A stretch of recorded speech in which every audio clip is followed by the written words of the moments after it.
Hello students. आज हम लोग डिस्कस करने वाले हैं माइक्रोब्स इन ह्यूमन वेलफेयर। और ये क्लास 12 में इससे रिलेटेड क्वेश्चंस जो हैं एग्ज़ाम में आते हैं।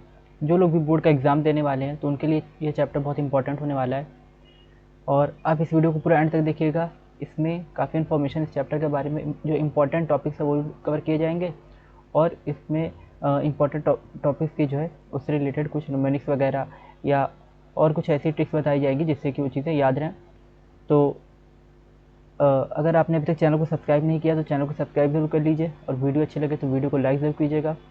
आपका हर एक लाइक हमारे लिए एटीपी तरह करता है कि इस तरह की वीडियो हम आपके लिए और बनाएं, और आपकी जो बोर्ड की प्रिपरेशन चल रही है इसमें आपकी हेल्प हो। तो आज हम स्टार्ट करने वाले हैं chapter 8 microbes in human welfare. और इसमें हम लोग डिस्कस करेंगे सबसे यहाँ पे कुछ इसका ओवरव्यू है चैप्टर का कि कौन कौन सी हम लोग इसमें हेडिंग डिस्कस करने वाले हैं। तो इसमें एक हेडिंग है microbes in house hold products, ठीक है। यानी हाउस होल्ड में डोमेस्टिक यूजेस क्या है माइक्रोब्स के, ये हम लोग इस चैप्टर में जानेंगे कि हमारे जो घर है या हमारा जो हमारे डेली यूजेस हैं, ठीक है, डेली लाइफ है, तो उसमें हम किस तरह से यूज़ कर सकते हैं फूड प्रोडक्ट के फॉर्म में माइक्रोब्स को किस तरह से यूज़ कर सकते हैं, या और भी ड्रिंक वगैरह बनाने के लिए जो भी बनाते हैं तो उसके लिए किस तरह से माइक्रोब्स का यूज़ किया जा सकता है। और इंडस्ट्रियल प्रोडक्ट्स यानी किस तरह से इसका इंडस्ट्री में यूज़ किया जाता है और इसकी सेलिंग होती है। और सीवेज ट्रीटमेंट के बारे में जानेंगे कि सीवेज ट्रीटमेंट में माइक्रोब्स का क्या रोल है, यानी जो वेस्ट का जो ट्रीटमेंट होता है वेस्ट मटेरियल्स वगैरह का, तो उसमें माइक्रोब्स का क्या रोल है। और बायोगैस के प्रोडक्शन, ये एक इंपॉर्टेंट टॉपिक है जो एग्जाम में काफ़ी पूछ जाता है। इस चैप्टर में काफ़ी इंपॉर्टेंट टॉपिक है बायोगैस, तो ये इसके बारे में हम लोग पढ़ेंगे। और बायो कंट्रोल एजेंट्स ना, किस तरह से माइक्रोब जो हैं वो पेस्ट वगैरह के कंट्रोल में काम आते हैं एग्रीकल्चर में, इसके बारे में भी हम लोग पढ़ेंगे। और फिर बायो फर्टिलाइजर्स यानी सॉइल की फर्टिलिटी से किस तरह से रिलेट कर सकते हैं माइक्रो ऑर्गेनिज्म को, इसके बारे में भी जानेंगे। तो ये कुछ टॉपिक्स हैं जिनके बारे में आज हम लोग इस लेक्चर में कवर करने वाले हैं। और ये हमारा वन शॉर्ट लेक्चर है, इसमें हम लोग एक लेक्चर में ये पूरा चैप्टर कवर करेंगे। तो ज़्यादा से ज़्यादा को ये लिंक शेयर कीजिए ताकि जो लोग अभी तक सेशन को ज्वाइन नहीं किए वो भी सेशन को ज्वाइन कर लें। और ये स्पेशली क्लास 12 के लिए है। नेक्स्ट अब हम लोग यहाँ पे डिस्कस करते हैं, स्टार्ट करते हैं chapter microbes in human welfare. अच्छा, माइक्रोब्स क्या होते हैं? माइक्रोब्स होते हैं जो बहुत स्मॉल ऑर्गेनिज्म होते हैं और उसको हम नेकेड आई से नहीं देख सकते, ठीक है, उनको कहा जाता है माइक्रोब्स ना। ये प्रोटोजोआ भी हो सकते हैं, बैक्टीरिया भी हो सकते हैं, ठीक है, फंगस भी हो सकते हैं, एनिमल और प्लांट वायरस भी हो सकते हैं। तो डिफरेंट टाइप के माइक्रोब्स हो सकते हैं। और कुछ माइक्रोब्स जो होते हैं, ठीक है, वो नॉर्मल कंडीशन में देखने को मिलते हैं यानी हमारे आसपास ना, और डिसीज़ वगैरह कर सकते हैं। कुछ माइक्रोब का हम डेली लाइफ में यूज़ करते हैं, जैसे लैक्टोबैसिलस वगैरह होते हैं, कर्ड दही वगैरह बनाने में उसका यूज़ किया जाता है। और कुछ माइक्रोब्स होते हैं वो बहुत एक्सट्रीम कंडीशंस में, बहुत ज़्यादा ठंडी या बहुत ज़्यादा गर्मी जैसी कंडीशंस में, thermal vents geysers thermal went जो होते हैं, ठीक, माउंटेन साइड पे, तो वहाँ पे देखने को मिलते हैं 100 डिग्री सेल्सियस के आसपास। तो डिफरेंट तरह के माइक्रोब्स हैं यानी स्मॉल ऑर्गेनिजम्स हैं, और वो अलग अलग जगहों पे अलग अलग तरह से हमें देखने को मिलते हैं। और इसका एग्जाम्पल जो है प्रोटोजोआ, बैक्टीरिया, फंगस और माइक्रोस्कोपिक, ये किसी भी तरह के हो सकते हैं, प्लांट वायरस टाइप के भी, वायरॉइड टाइप के भी, और प्रियॉन प्रोटीन इन्फेक्शन इन्फेक्शन, ये सब इसमें आते हैं, ठीक है। माइक्रोब्स की कैटेगरी में सारी चीज़ें आती हैं। माइक्रोब्स की ग्रोथ के लिए इनको न्यूट्रिटिव मीडिया की रिक्वायरमेंट होती है, यानी कोई ऐसा मीडियम चाहिए होता है जहाँ से इनको न्यूट्रिशन मिल सके, ठीक है। और ये कॉलोनीज बनाते हैं, जैसे बैक्टीरिया वगैरह वो अपनी कॉलोनी बनाते हैं, अपना ग्रुप बनाते हैं, यानी ये रिप्रोड्यूस करेंगे, रिप्रोडक्शन में होगा और इनकी कई जनरेशन बनेगी, इनकी कॉलोनी बन जाएगी। और इनको नेकेड आई से हम लोग नहीं, दैट कैन बी सी, इसकी कॉलोनी को तो हम लोग नेकेड आई से देख सकते हैं, लेकिन पर्टिकुलर बैक्टीरिया को हम लोग नेकेड आई से नहीं देख सकते। इनको हम लोग कल्चर भी बोलते हैं। इनका न्यूट्रिएंट मीडिया जो बैक्टीरिया होते हैं या प्रोटोजोआ होते हैं, उनको जिस न्यूट्रिएंट मीडिया में हम लोग यूज़ करते हैं तो उसको हम लोग कल्चर भी बोलते हैं। नेक्स्ट अब यहाँ पे हम लोग डिस्कस करते हैं इसके बारे में आगे। ये इसके कुछ डायग्राम वगैरह दे रखे हैं, ठीक है। तो यहाँ पे इसके कुछ डायग्राम्स दे रखे हैं अलग अलग तरह के। यहाँ पे बैक्टीरिया है, ये रॉड से बैसिलस है, ये ना, ये गोल गोल है, कोकस है, ठीक। और ये इस पे इस तरह से फ्लैजुला वगैरह बने हुए हैं, स्पाइरलम।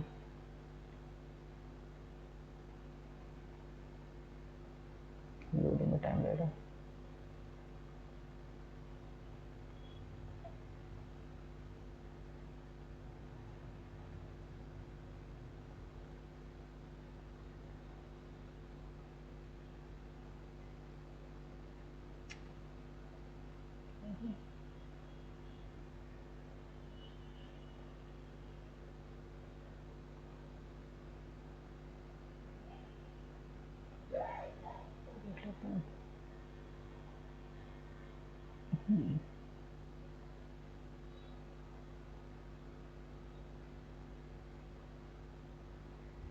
नेक्स्ट क्या है, रॉड शेप्ड बैक्टीरिया। इस तरह का रॉड शेप्ड बैक्टीरिया है ये, और इस पर फ्लैजिला वगैरह देखने को मिल रहा है जिससे इसकी मूवमेंट होती है ना। तो ये अलग अलग तरह के बैक्टीरिया देखने को मिल रहे हैं यहाँ पे। ये बैक्टीरियोफेज, ये वायरस है बैक्टीरियोफेज, ठीक है। इसमें head, collar, tail, plate, pins, prongs, इस तरह से इसका पूरा स्ट्रक्चर दिया हुआ, पिंस और प्रॉन्ग्स, ठीक है। इसके नीचे जो होता है टेल फाइबर, इसको प्रिंग्स भी बोलते हैं। ये सॉरी, इसको पिंस बोलेंगे। टेल ये जो डिस्क के नीचे होता है इस तरह का, और ये प्रॉन्ग है ना। मतलब एक बैक्टीरियोफेज का स्ट्रक्चर है जो बैक्टीरिया को ईट करते हैं, बैक्टीरिया को किल करते हैं। तो इसमें इसके लेग्स वगैरह जो इसको प्रॉन्ग्स बोलते हैं। और इसमें ऐसे डिस्क के नीचे, ये डिस्क है बीच में स्ट्रक्चर, इसके नीचे जो ऐसे स्ट्रक्चर देखने को मिलता है पिन, ठीक है। इसको पिन बोलते हैं, नीडल के जैसा स्ट्रक्चर। इससे ये पंक्चर करता है बैक्टीरिया की वॉल को। कुछ वायरस यहाँ पे दिखाए गए हैं, ठीक है। और रॉड शेप वायरसेस, हर तरह के वायरस वगैरह भी दिखाए गए। फंगल कॉलोनी, ये फंगस की कॉलोनी एक डिस्क में दिखाई। इस तरह से हम लोग एक प्लेट लेते हैं, एक डिस्क लेते हैं, पेट्री डिश वगैरह, उसमें न्यूट्रिएंट मीडिया यानी ग्लूकोज वगैरह डालते हैं, और बैक्टीरिया या फंगस जो भी हम कल्चर कराना होता है वो करा लेते हैं, ठीक। अगर भी यूज़ किया जाता है। तो इसकी कॉलोनी दिख रही है ना, बहुत सारे छोटे छोटे से गोल गोल से दिख रहे हैं ना, ठीक है। इधर भी फंगल कॉलोनी दिख रही है। अच्छा, अब माइक्रोब्स का रोल क्या है, तो हम लोग जैसे अभी बात किए कि कर्ड वगैरह दही बनाते हैं, तो उसमें लैक्टो एसिड बैक्टीरिया का यूज़ होता है, ठीक है। इसको लैक्टो एसिड बैक्टीरिया ही बोलते हैं, लैक्टोबैसिलस भी बोलते हैं, ठीक है। और ये मिल्क से क्या करता है, कर्ड बनाता है, ठीक है। अच्छा, यहाँ पे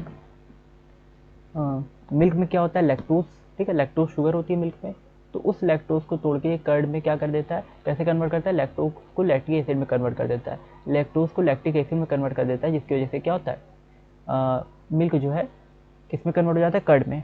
तो ये आपको याद रखना है, यहाँ पे मिल्क कर्ड में कैसे कन्वर्ट होता है। ये जो लैक्टो एसिड बैसिलस है, लैक्टोबैसिलस है, लैक्टिक एसिड बैक्टीरिया है, लैब है, तो ये क्या करता है, ये मिल्क को कन्वर्ट कैसे करता है कर्ड में। मिल्क के जो लैक्टिक क्या होता है, लैक्टिक एसिड होता है, ठीक है। लैक्टिक एसिड सॉरी, मिल्क में जो लैक्टोज शुगर होती है, मिल्क में क्या होती है, लैक्टोज शुगर, तो उस लैक्टोज शुगर को ये क्या करता है, ब्रेक डाउन करता है, उसको लैक्टिक एसिड में कन्वर्ट कर देता है। तो इसलिए लैक्टिक एसिड में जब कन्वर्ट हो जाएगा तो वो क्या हो जाता है, कर्ड हो जाता है, ठीक। तो इस तरह से मिल्क का कन्वर्सन करता है कर्ड में। और जो लोग भी इस वीडियो को देख रहे हैं, वीडियो को लाइक जरूर कीजिएगा, और ज़्यादा से ज़्यादा लोग को वीडियो ये शेयर कीजिएगा। तो नेक्स्ट यहाँ पे अब हम लोग बात कर रहे हैं, तो ये लैक्टिक एसिड बैक्टीरिया के बारे में हो गया। नेक्स्ट हम लोग डिस्कस करते हैं यहाँ पे। अच्छा, आप लोग ज़रूर आंसर यहाँ पे कीजिएगा कि कर्ड में कौन सा प्रोटीन होता है, ठीक है। कर्ड में सॉरी, ये हम लोग वो कह सकते हैं मिल्क में कौन सा प्रोटीन होता है, ठीक है। मिल्क में कौन सा प्रोटीन होता है, आप यहाँ पे कमेंट करके जरूर बताइएगा। तो लैक्टिक एसिड बैक्टीरिया जो है कोगुलेट करेगा और डाइजेस्ट करेगा मिल्क प्रोटीन को, और small amount of curd added to the fresh milk is inoculum और started contains million of LAB, ठीक है। तो थोड़ा सा कर्ड अगर हम डाल दें इसमें मिल्क में, तो क्या कर देता है, मिल्क के प्रोटीन वगैरह को डाइजेस्ट कर लेता है, उसके क्या कर देता है, लैक्टोज जो शुगर होती है तो उससे फिर लैक्टिक एसिड का प्रोडक्शन कर देता है, तो मिल्क से कर्ड बन जाता है। और इसमें विटामिन B12 होता है, ये आपको याद रखना है, कौन सा विटामिन होता है, विटामिन B12 होता है, ठीक। तो लैक्टिक एसिड में या हम कह सकते हैं कर्ड में कौन सा विटामिन होता है, B12। नेक्स्ट, और लैक्टिक एसिड बैक्टीरिया जो है ये डिसीज कॉजिंग माइक्रोब को भी रोकता है, ठीक है। लैक्टिक एसिड बैक्टीरिया, क्योंकि ये क्या बना रहा है, लैक्टिक एसिड बना रहा है, जिससे कि फिर वो क्या होगा, जो डिसीज कॉजिंग बैक्टीरिया हैं वो किल हो जाते हैं, ठीक। तो डिसीज कॉजिंग बैक्टीरिया को भी चेक करता है। तो ये हमने जाना इसके बारे में कि किस तरह से मिल्क से कर्ड बनता है। मिल्क से कर्ड कैसे बनता है, लैक्टोबैसिलस का हम लोग यूज़ कर रहे हैं, जिसको हम लोग लैक्टिक एसिड बैक्टीरिया भी कहते हैं। और ये लैक्टिक एसिड बैक्टीरिया जो होता है, थोड़ा इसको बड़ा कर देते हैं, ठीक है, ताकि आपको क्लियरली यहाँ पे विजिबल हो ना, तो ये क्लियरली विजिबल होगा। तो लैक्टिक एसिड बैक्टीरिया है ना, ये क्या कर रहा है, लैक्टोबैसिलस जो है वो लैक्टिक एसिड लैक्टोज शुगर को लैक्टिक एसिड में कन्वर्ट कर दे रहा है, ठीक है। और मिल्क प्रोटीन वगैरह को भी डाइजेस्ट करके पार्शियली डाइजेस्ट करता है और लैक्टिक एसिड में कन्वर्ट कर देता है, जिसकी वजह से यहाँ पे लैक्टिक एसिड प्रोड्यूस होने लगता है और मिल्क से क्या बन जाता है, कर्ड बन जाता है। फिर यहाँ पे कर्ड में जो विटामिन B12 बहुत हाई अमाउंट में होता है, ठीक। और लैक्टिक एसिड बैक्टीरिया जो है ये डिसीज कॉजिंग बैक्टीरिया को भी मारने का काम करता है। नेक्स्ट अब हम लोग पढ़ेंगे इसमें डो के बारे में, ठीक है। तो डो में जिसके लिए हम ईस्ट वगैरह का यूज़ करते हैं, तो यहाँ पे डोसा या इडली बनाया जाता है, ठीक है। और इसमें बैक्टीरिया का भी यूज़ किया जाता है, ठीक है। तो डो के लिए हम लोग बैक्टीरिया का भी जनरली यूज़ कर सकते हैं, डोसा इडली बना सकते हैं। इसकी जो पफ्ड अपीयरेंस होती है, ये कार्बन डाइऑक्साइड गैस के प्रोडक्शन से होती है। तो ये आपको याद रखना है कि इसकी पफ्ड अपीयरेंस कैसे होती है, कार्बन डाइऑक्साइड के प्रोडक्शन से होती है, ठीक है। और क्योंकि जब आप देखोगे ना डोसाइडली तो आपको फूला फूला दिखेगा, तो क्यों फूला फूला दिखता है, कार्बन डाइऑक्साइड की वजह से दिखता है। नेक्स्ट अब हम लोग बात कर रहे हैं यहाँ पे डो के बारे में, ठीक है। तो डो का यूज़ करते हैं ब्रेड बनाने के लिए, तो इसमें हम लोग ईस्ट का, जो अभी बताया था ना, ईस्ट का भी यूज़ करते हैं। तो डो का यूज़ करते हैं ब्रेड बनाने के लिए, और उसमें हम लोग ईस्ट का यूज़ करते हैं, जिसको हम लोग बोलते हैं बेकर ईस्ट। क्या बोलते हैं, बेकर ईस्ट बोलते हैं। अब ये बेकर ईस्ट क्या होता है, सैकरोमाइसेस सेरेवेसी। तो ये आपको याद रखना है कि बेकर ईस्ट हम लोग किसको बोलते हैं, सैकरोमाइसेस सेरेवेसी को बेकर ईस्ट बोलते हैं, ठीक। सैकरोमाइसेस सेरेवेसी ये बेकर ईस्ट होता है, और इसमें हमें देखने को मिलती है सैक्रोमाइसेस सेरेवेसी, जो इसको बेकर ईस्ट बोलते हैं। और ये सैक्रोमाइसेस सेरेवेसी जो है ये करता है, ये फर्मेंटेशन करता है। ये क्या करता है, फर्मेंटेशन करता है, ठीक है। तो ये आटे को तोड़ेगा और उससे क्या कर देगा, खमीर वगैरह बना देता है ना, जिसका यूज़ हम लोग कर सकते हैं ब्रेड वगैरह बनाने के लिए। या ये क्या कर, इसमें हम लोग टॉडी जैसे यूज़ कर रहे हैं, टॉडी का भी फर्मेंटेशन होता है ना। तो टॉडी, ताड़ी, ठीक है, ताड़ी जो मिलती है, टॉडी प्लांट जो होता है, ठीक है, तो उससे जो है पाम ट्री जैसा ये होता है पाम ट्री, तो उससे जो है टॉडी बनाई जाती है, टॉडी बनाई जाती है। टॉडी या इसको ताड़ी भी बोलते हैं, ठीक है। गांव देहात में आपने देखा होगा लोग मटका लेके चढ़ते हैं, उस पर पेड़ पे बहुत लंबे ताड़ के पेड़ होते हैं, उस पर मटका लेके चढ़ते हैं, और उससे फिर क्या करते हैं, ये ड्रिंक जो बनाई जाती है उसके असल में इन्फ्लोरेसेंस वगैरह को चीर के या स्टेम में चीरा लगा के उससे फिर जूस निकालते हैं उसका, ठीक है, उसका रस निकालते हैं, तो वो एक पॉट में इकट्ठा कर लेते हैं, ठीक है। तो वो चीज़ यहाँ पे देखने को मिलेगी। ताड़ी जो है ये एक ड्रिंक है, ट्रेडिशनल ड्रिंक, और फूड्स में इसको यूज़ किया जाता है ताड़ी को, ठीक है।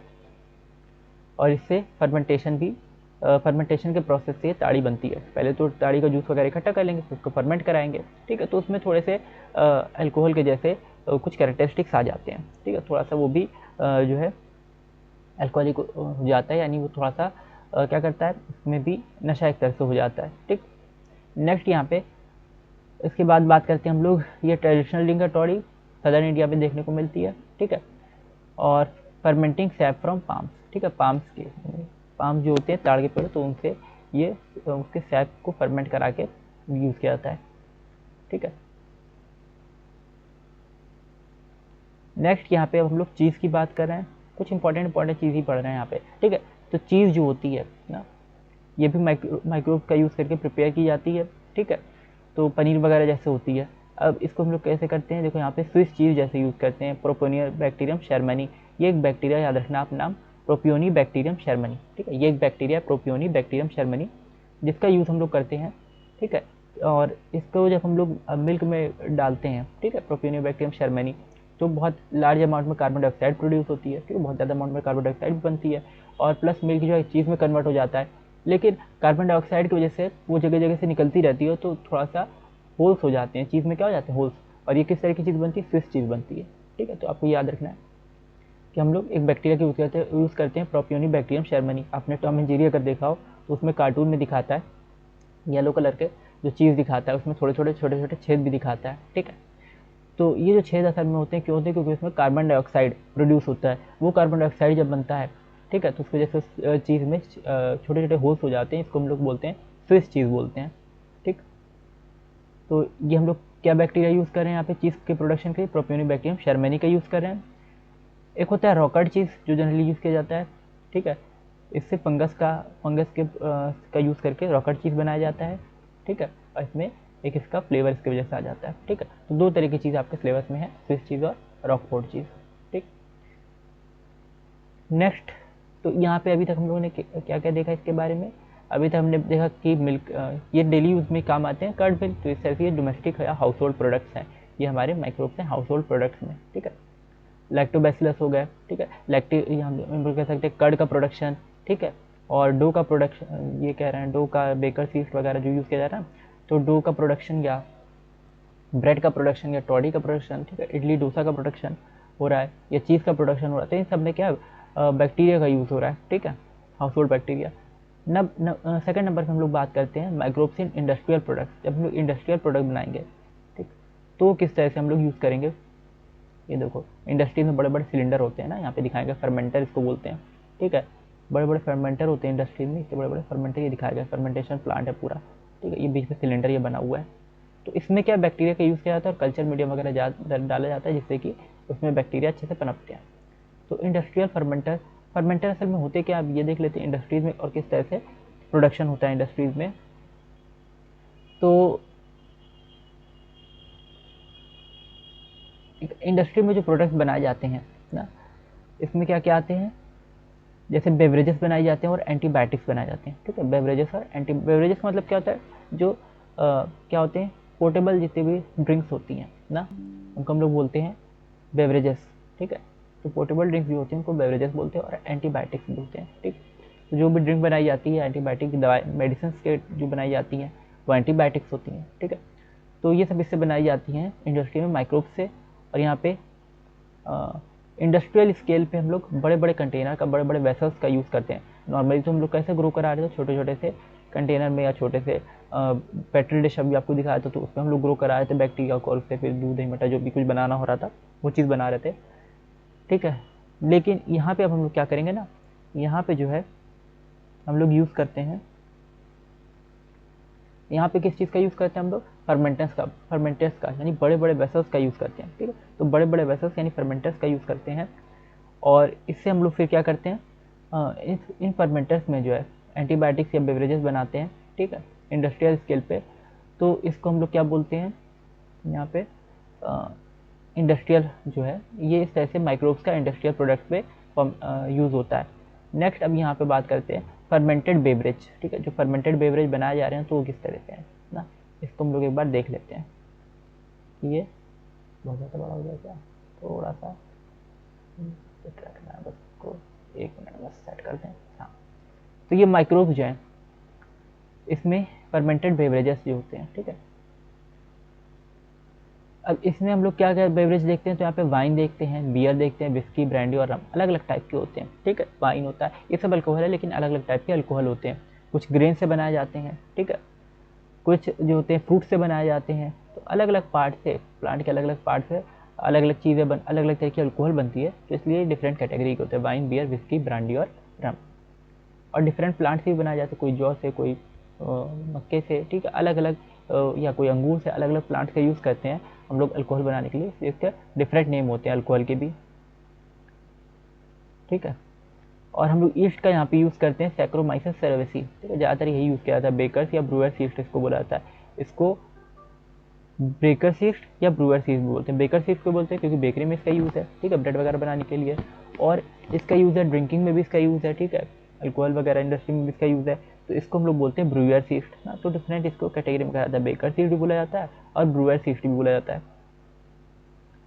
तो इसमें माल्टेड सीड और फ्रूट जूसेस को ये फर्मेंट करा देता है और इथेनॉल यानी अल्कोहल बना देता है। तो इतना याद रखना है कि ब्रूअर क्या करता है, माल्टेड सीड या फ्रूट जूसेस को फर्मेंट कराता है और इथेनॉल बना देता है। यानी आप क्या कर दो, अनाज का जो है, अनाज को रख दो। ठीक है, उसके जूसेस को किसी कंटेनर में रख दो, क्या बड़े बड़े वेसल्स में यहाँ पे तो इकट्ठा किया जा रहा है, या फ्रूट जूसेस को, अंगूर वगैरह के जूसेस को उसमें रख दो, वेसल्स में रख दो। और फिर उसमें क्या करो, जैसे ये वेसल्स है इसमें फ्रूट जूसेस या जो सीरियल्स होते हैं, जौ हो गया, ठीक है, मक्का हो गया, इनके जूसेस को इसमें तुम डाल दो। और इसके बाद क्या करना है, इसमें ये सैक्रोमाइसिस सेरेवेसी इन जो है बैक्टीरिया को डाल दो, सॉरी इस ईस्ट को डाल दो, ये ईस्ट है सैक्रोमाइसिस सेरेवेसी। तो इस ईस्ट को डाल दिया तो अब ये क्या करेगा, इसमें फर्मेंटेशन करा देगा। ठीक है, इसमें फर्मेंटेशन कराएगा तो क्या बन जाएगा, अल्कोहल या इथेनॉल बन जाएगा। ठीक है, तो इस तरह से अल्कोहल या इथेनॉल बनता है। ये सीरियल्स और फ्रूट जूसेस का फर्मेंटेशन कराता है बैक्टीरिया जो है। अब ये बड़े बड़े वेसल में जब ये सब चीज़ें डाली जाती है, माल्टेड सीरियल और सैक्रोमाइसिस सेरेवेसी, ठीक है, या फ्रूट जूस डाला जाता है, तो उसकी वजह से इसमें बहुत ज़्यादा अमाउंट में इथेनॉल का प्रोडक्शन होता है। ठीक है, तो इस तरह से ये क्या बनाया जाता है, यहाँ पे अल्कोहल का फॉर्मेशन होता है। नेक्स्ट अब हम लोग बात कर रहे हैं यहाँ पे, इसके बाद हम लोग क्या इसकी प्रोसेसिंग भी कर सकते हैं। ठीक है, और प्रोसेसिंग डिस्टिलेशन से भी की जाती है ना। डिस्टिलेशन के बेसिस पे इसको डिफरेंट टाइप के अल्कोहल को डिवाइड किया जाता है। ठीक है, वाइन और बियर जो है बिना डिस्टिलेशन से बनते हैं ना, मतलब बहुत ज़्यादा प्योरीफाई नहीं किया जाता, बहुत ज़्यादा डिस्टिलेशन का नहीं किया जाता वाइन और बियर में। जबकि विस्की और ब्रांडी और रम जो होते हैं ये डिस्टिलेशन से बनते हैं। ठीक है, इसको फर्मेंटेड ब्रोथ का डिस्टिलेशन करा देंगे, यानी उसको और ज़्यादा प्रोसेसिंग करेंगे और ज़्यादा सॉफ्ट उसको बना देते हैं, फिर प्योर बना देते हैं। तो विस्की, ब्रांडी और रम जो होते हैं ये डिस्टिलेशन से बनते हैं, जबकि वाइन, बियर जो होते हैं विदाउट डिस्टिलेशन बनते हैं, ठीक। जैसे हनी भी तो डिफरेंट टाइप का आता है, एक अनफिल्टर्ड एक फिल्टर्ड हनी, ठीक है। अनफिल्टर्ड होता है जो बिना फिल्ट्रेशन के मिलता है ना, उसमें पॉलन ग्रेन वगैरह भी होते हैं। फिल्टर्ड हनी जो होता है उसमें पॉलन ग्रेन वगैरह नहीं होते, सिर्फ हनी, प्योर हनी होता है। तो इस तरह से ये डिफरेंट जो है देखने को मिलता है, ठीक है। तो यहाँ पे भी अल्कोहल भी डिफरेंट टाइप के होते हैं। और जो भी लोग इस वीडियो को देख रहे हैं, वीडियो को लाइक जरूर कीजिएगा और ज़्यादा से ज़्यादा लोगों को वीडियो शेयर कीजिएगा। और अगर हमारे चैनल पर नए आप हैं तो हमारे चैनल को सब्सक्राइब जरूर कर लीजिएगा।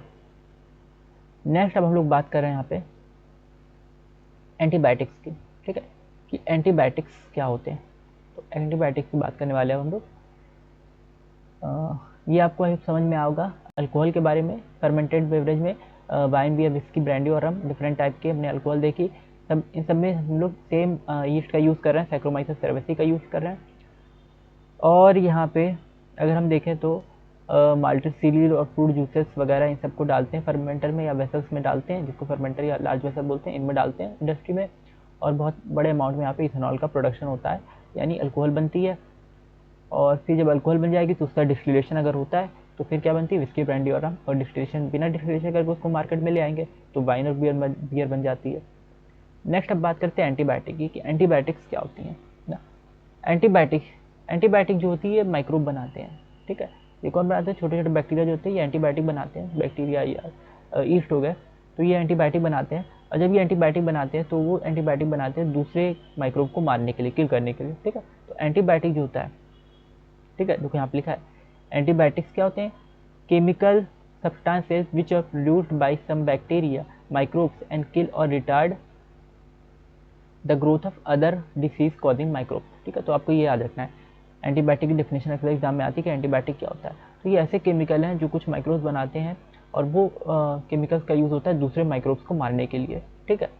तो खुद के लिए ऐसा करते हैं क्योंकि आसपास जो माइक्रोब्स हैं, एक बैक्टीरिया उसके आसपास हो सकते हैं दूसरे तरह के बैक्टीरिया हो और उससे उसको खतरा हो, तो कुछ ऐसे केमिकल बनाएगा जिससे वो दूसरे बैक्टीरिया को मार दे, जिससे उसको खतरा है। लेकिन उसी एंटीबायोटिक का यूज़ हम लोग, जो केमिकल बना रहे हैं, एंटीबायोटिक बना रहे हैं, उसी का यूज़ हम लोग जब मेडिसिन में कर लेते हैं, ठीक है, तो हमारे काम आ जाती है। तो ये एंटीबायोटिक मेडिसिन इसी तरह से बनती हैं, ठीक है। एंटी का मतलब होता है अगेंस्ट और बायो का मतलब लाइफ, ठीक है।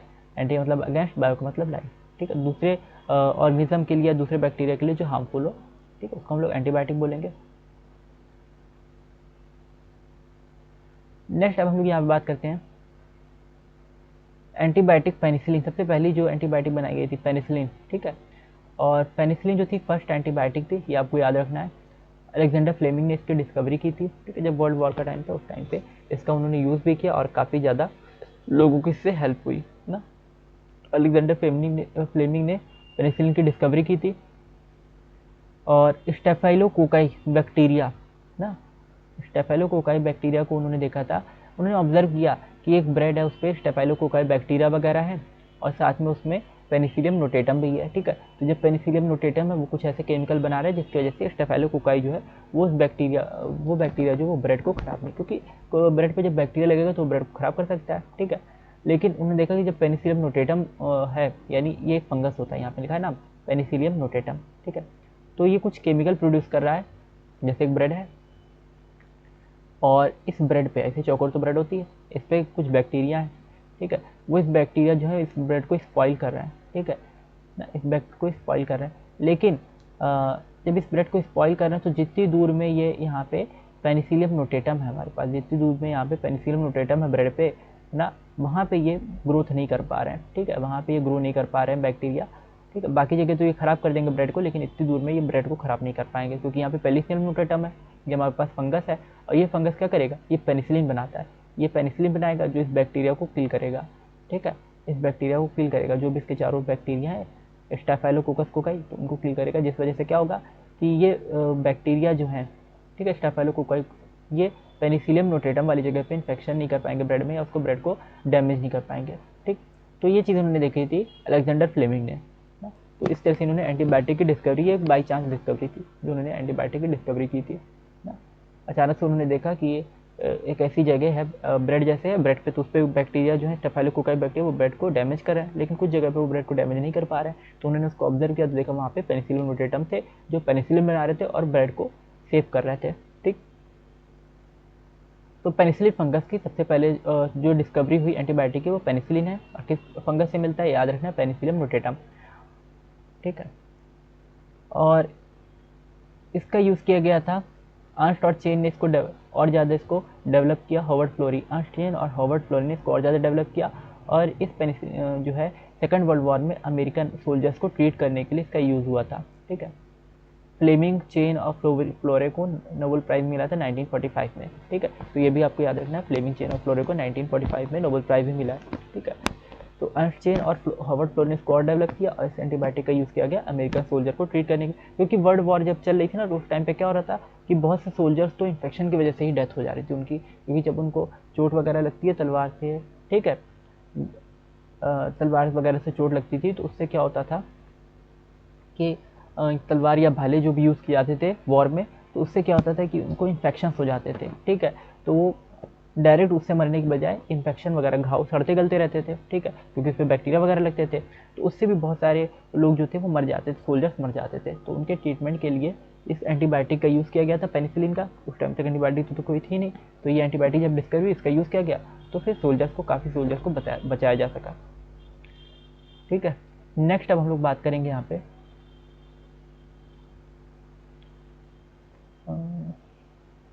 बहुत सारी फिर डिस्कवरी की गई इसकी एंटीबायोटिक की अलग अलग डिसीज़ के लिए, ठीक है। प्लेग हो गया, हुपिंग कफ, काली खांसी, डिप्थीरिया, गलघोंटू और लेप्रोसी, कुष्ठ रोग, ठीक है, सबके लिए बनाई गई।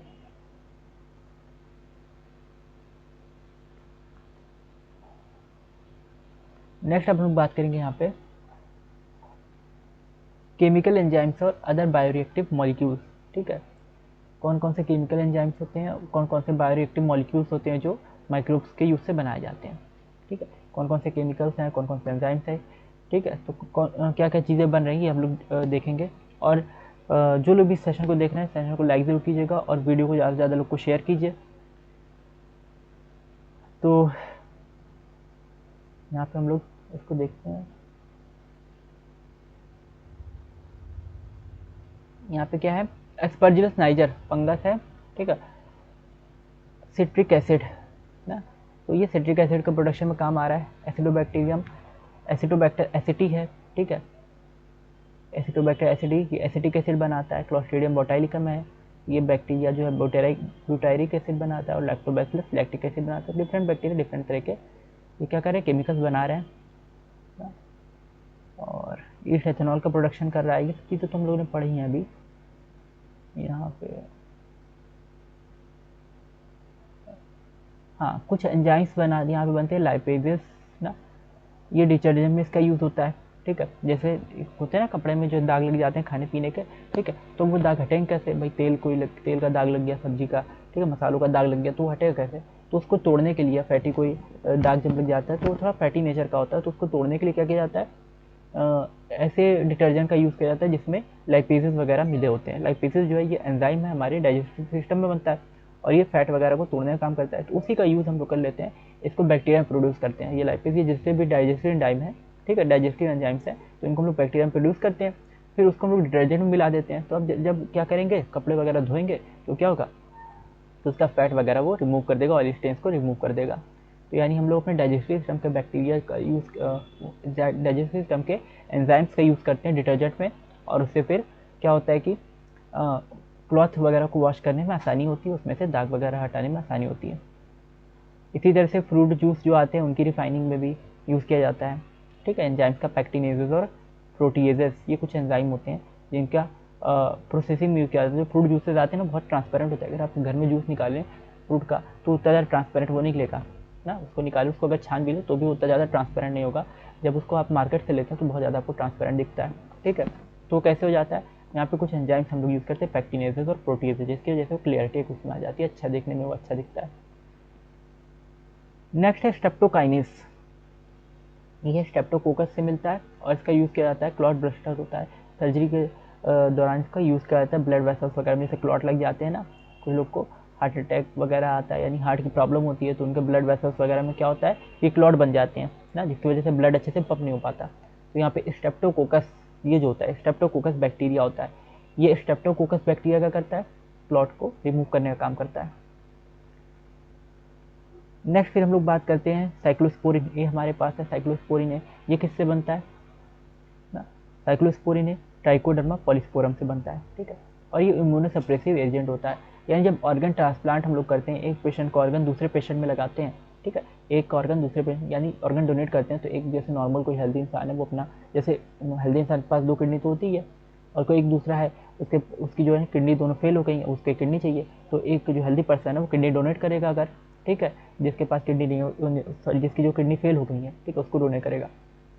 तो क्या होगा कि वहाँ पे उसकी इम्यूनिटी जो है, जब वो किडनी उसके लगाई जाएगी, ठीक है, हेल्दी किडनी जो है पेशेंट को लगाई जाएगी, तो क्या करेगा पेशेंट जो है उसकी बॉडी उस किडनी को रिजेक्ट कर देगी, ठीक है, यानी इम्यूनिटी जो उसकी है ना वो उस किडनी को ख़राब कर सकती है। तो इस चीज़ को रोकने के लिए, इम्यूनिटी को सप्रेस करने के लिए ऑर्गन ट्रांसप्लांट के दौरान साइक्लोस्पोरिन ए का यूज़ किया जाता है, और ये साइक्लोस्पोरिन ए जो होता है ट्राइकोडर्मा पॉलीस्पोरम से मिलता है, ठीक है। आई होप ये चीज़ समझ में आ रही होगी कि एक हेल्दी पर्सन है उसने अपनी किडनी डोनेट की पेशेंट को, जिसको किडनी की प्रॉब्लम थी, उसको किडनी चाहिए थी तो उसको डोनेट की। अब लेकिन क्या है प्रॉब्लम कि जो पेशेंट है जिसको किडनी की प्रॉब्लम है, उसकी बॉडी जो है क्या करेगी, जो नई किडनी आई है उसको भी डैमेज करेगी, ठीक है, और उसको रिजेक्ट करेगी, वो उस चीज़ को एक्सेप्ट नहीं करेगी।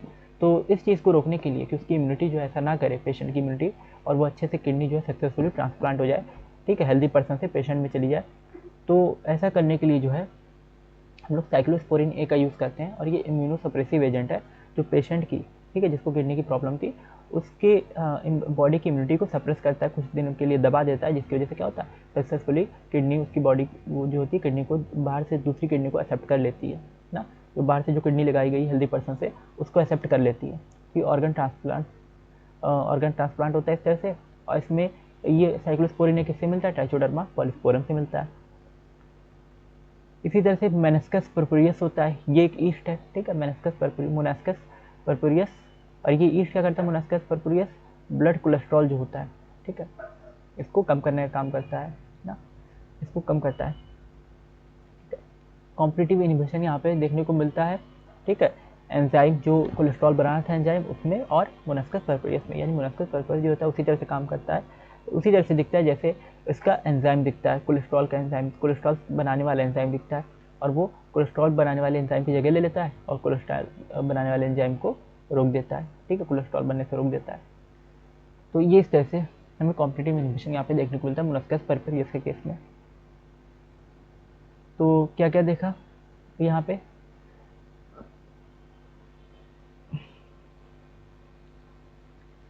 केमिकल एंजाइम्स और अदर बायोएक्टिव मॉलिक्यूल्स ना,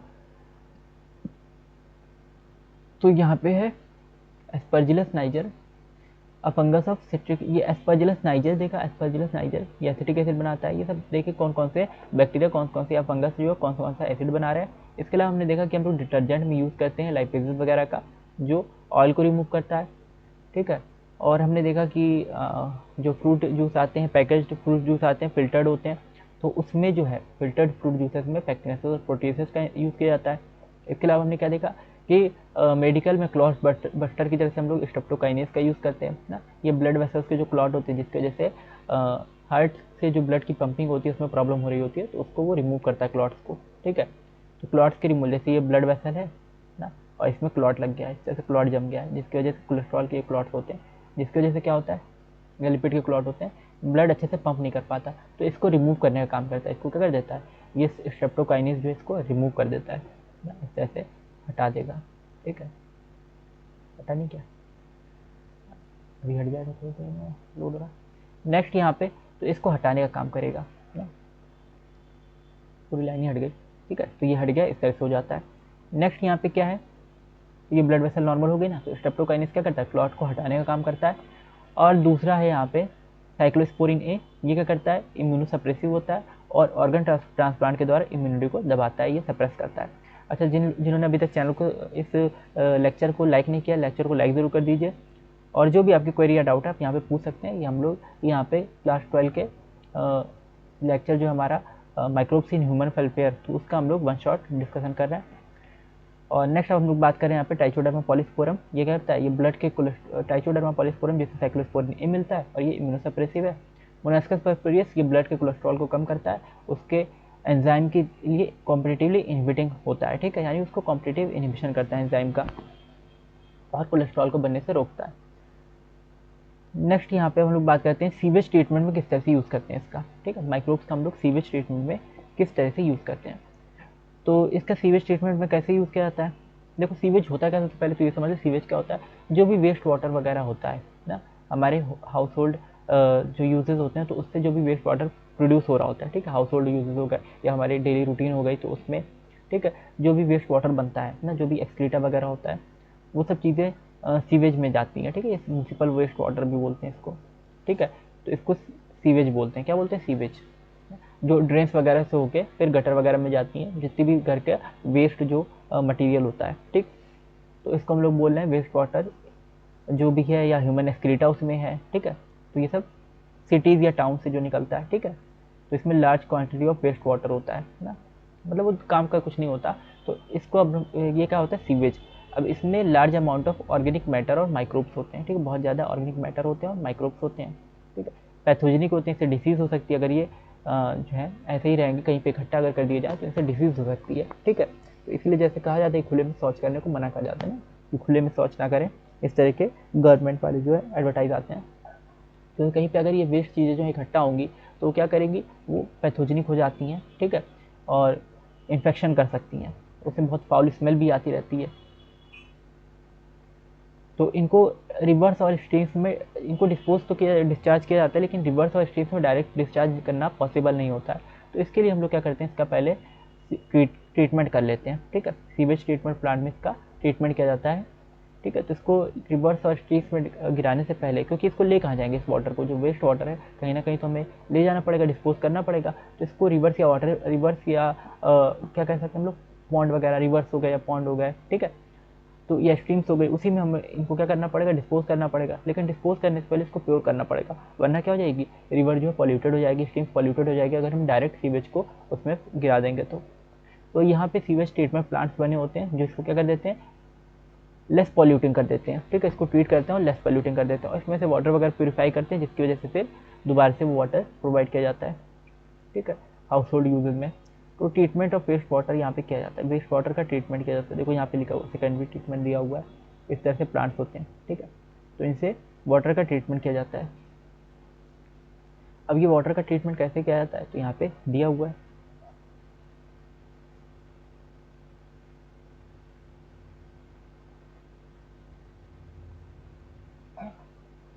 तो जब भी हम लोग वाटर का ट्रीटमेंट करते हैं, heterotrophic microbes naturally present in the sewage, ठीक है, हेट्रोट्रॉफिक माइक्रोब होते हैं, ये सीवेज में प्रेजेंट होते हैं। हेट्रोट्रॉफिक माइक्रोब्स यानी ये डिपेंड करते हैं किस पे, जो यहाँ पे सीवेज के अंदर जो भी उनके लिए जो भी न्यूट्रिएंट्स वगैरह है, क्योंकि हम लोग का वेस्ट क्या होता है, उनके लिए माइक्रोब्स वगैरह के लिए न्यूट्रिएंट की तरह कहीं ना कहीं काम करता है।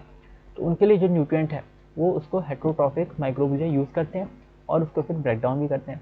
तो प्राइमरी ट्रीटमेंट पहले होता है, ठीक है, प्राइमरी ट्रीटमेंट होता है।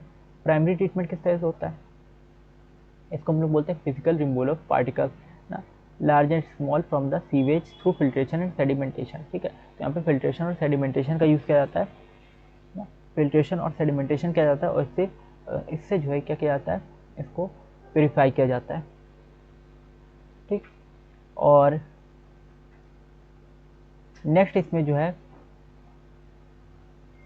एक मिनट जरा, टॉपिक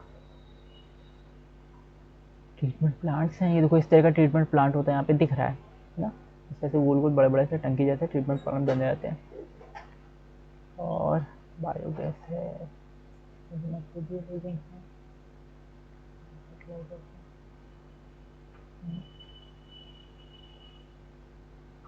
तो इनमें जब हम लोग ट्रीटमेंट करेंगे, ठीक, अब देख लेते हैं एक बार, प्राइमरी ट्रीटमेंट ये चल रहा है।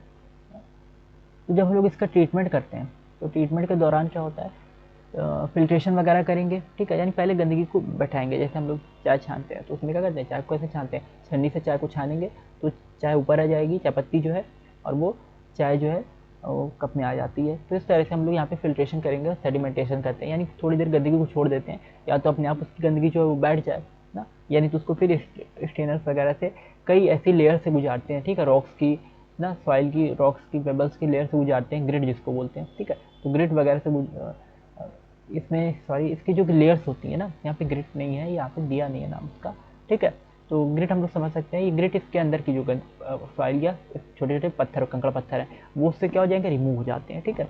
तो फिल्टर्स वगैरह, फिल्टर्स जो होती है ना, रॉक्स की कई सारी लेयर्स होती हैं, ठीक है, उससे इसको वाटर को गुजारा जाता है। जैसे यहाँ बना हुआ है ना, तो इसमें अंदर बीच बीच में रॉक्स की कई सारी लेयर बनी हुई है, उसके अंदर से ये जो है वाटर को गुजारा जाता है, इसको पास किया जाता है।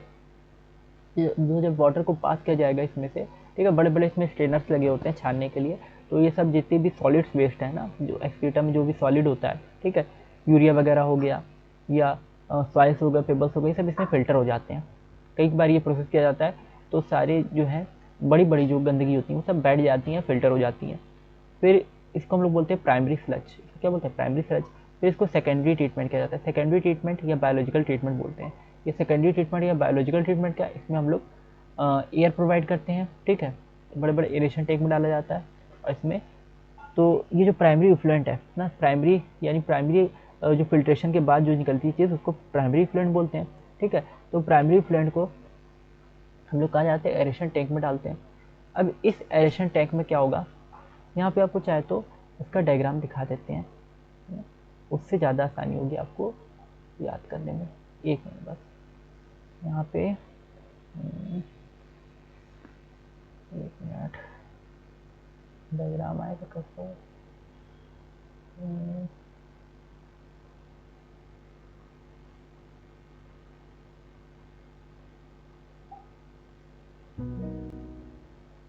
Hi there, Moet. Sewage treatment diagram. It looks like you're on a fresh new tab page right now with the background image of a field. If you need help with anything specific, just let me know. Sewage treatment diagram. It looks like you're currently on a new tab page, which is basically just a search bar and some quick links. There's no specific treatment diagram on this page. If you have a particular diagram in mind or a topic you're interested in, just let me know and I'll help you out.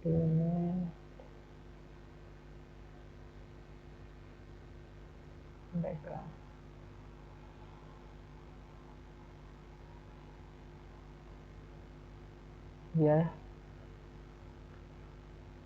Looks like you've got change होती है ना यहाँ पे लिखने में, यहाँ पे sewage treatment diagram आ गए, तो You're basically browsing सारे a whole डायग्राम बने gallery. हुए हैं, कोई भी एक डायग्राम हम लोग देख सकते हैं यहाँ पे। ये सीवेज ट्रीटमेंट डायग्राम जो यहाँ पे बना हुआ है, ठीक है, कोई भी एक डायग्राम हम लोग देख सकते हैं, उसे समझ सकते हैं। इसको एक बार कि किस तरह से ये बना हुआ है ना, यहाँ पे दिया हुआ है, ठीक, पूरा। तो इस डायग्राम को लेकर हम लोग ये चीज़ समझ सकते हैं। अच्छा एक मिनट बस, सेटिंग्स को कुछ बिगड़ गई होंगी तो एडजस्ट करना पड़ेगा। हम इस डायग्राम से आसानी से समझ सकते हैं कि सीवेज ट्रीटमेंट का प्रोसेस कैसे काम करता है। अभी जो आप देख रहे हैं ये चीज़ है। इस डायग्राम में आप देख सकते हैं कि सीवेज तो ट्रीटमेंट के इसमें हर देखिए, स्टेप, आप डायग्राम में देखिए ना, ये डायग्राम जो है आपको क्लियर होगा, ये डायग्राम। तो यहाँ पे सबसे क्या है, यहाँ से वेस्ट वाटर को यहाँ पे ले जाया गया, ठीक है ना, वेस्ट वाटर को इस पाइपलाइन से, जो भी ड्रेन्स वगैरह होती हैं, नालियाँ होती हैं, उससे नाले में जाती हैं, फिर वहाँ से फिर वो कहाँ यानी गटर वगैरह में जाएंगी, फिर वहाँ से ये डब्रिस स्क्रीन से पास किया जाएगा इसको, ठीक है। ये डब्रिस स्क्रीन से पास किया जाएगा, तो इसमें से सारी जो डब्रिस वगैरह है यानी यूरिया वगैरह है, सब चीज़ अलग हो जाएगी, ठीक है, वेस्ट चीज़ें जितने भी हैं ना, उसको लैंड फिलिंग के लिए भेज दिया जाता है, यानी उसको सॉइल वगैरह में फिर से डाल देते हैं ना। और प्लास्टिक वगैरह तो उसको रिमूव कर लेंगे। फिर ग्रिट रिमूवल है ना, ये एक तरह का टैंक होता है जिसमें ग्रिट जो है बैठ जाती है, थोड़ा जूम करके दिखा देते हैं इसमें, ठीक, इसमें स्टोन्स वगैरह, जो भी पानी में स्टोन्स वगैरह थे वो इसमें बैठ जाते हैं ना, ठीक है। और ये जब बैठ जाएंगे, नेक्स्ट फेज के बाद है, इससे आगे बढ़ेगा वेस्ट वाटर। अभी ये वेस्ट वाटर ही है, प्राइमरी फ्लंट में, प्राइमरी फ्लंट इसके क्या है, स्लज यहाँ पे क्लैरिफिकेशन के लिए जाता है, ठीक है। तो इसको स्लज बोलते हैं, यहाँ पे स्लज जो है, स्लज डाइजेस्टर, ये नीचे इकट्ठा हो जाएगा, ठीक है। तो ये प्राइमरी क्लैरिफिकेशन के लिए जाएगा। तो यहाँ पे एक टैंक होता है, ये इसको क्या करता है, इस तरह से आगे भेजता है।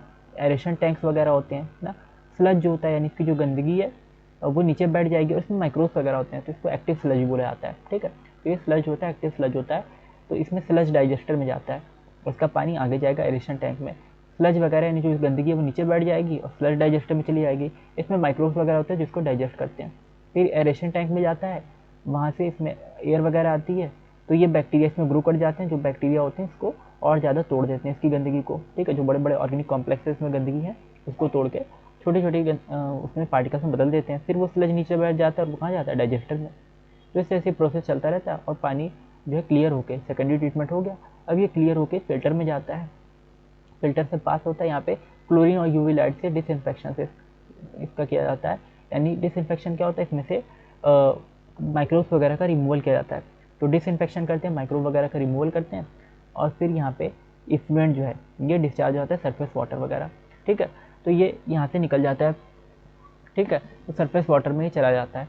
सरफेस वाटर यानी जो रिवर्स वगैरह हैं ना या स्ट्रीम्स हैं तो उसमें ही चला जाता है। आई होप ये पूरा प्रोसेस समझ में आ गया। इसको हम लोग टर्सरी, ये जो डिसइंफेक्शन किया जाता है फिल्टर और डिसइंफेक्शन, ये टर्सरी क्या होता है, ये हमारा टर्सरी ट्रीटमेंट होता है। तो इस तरह से 3 ट्रीटमेंट किए जाते हैं, प्राइमरी, सेकेंडरी और टर्सरी ना।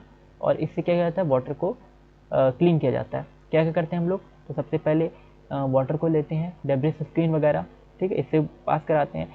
फिर ग्रिट रिमूवल यहाँ पे होता है, ठीक है, दूसरे टैंक से पास कराएंगे, वहाँ पे अंदर बैठ जाएंगी सारी गंदगी जो है, बड़ी बड़ी जो पत्थर वगैरह होते हैं, स्टोन्स होते हैं ना, उनको ग्रिट बोला जाता है।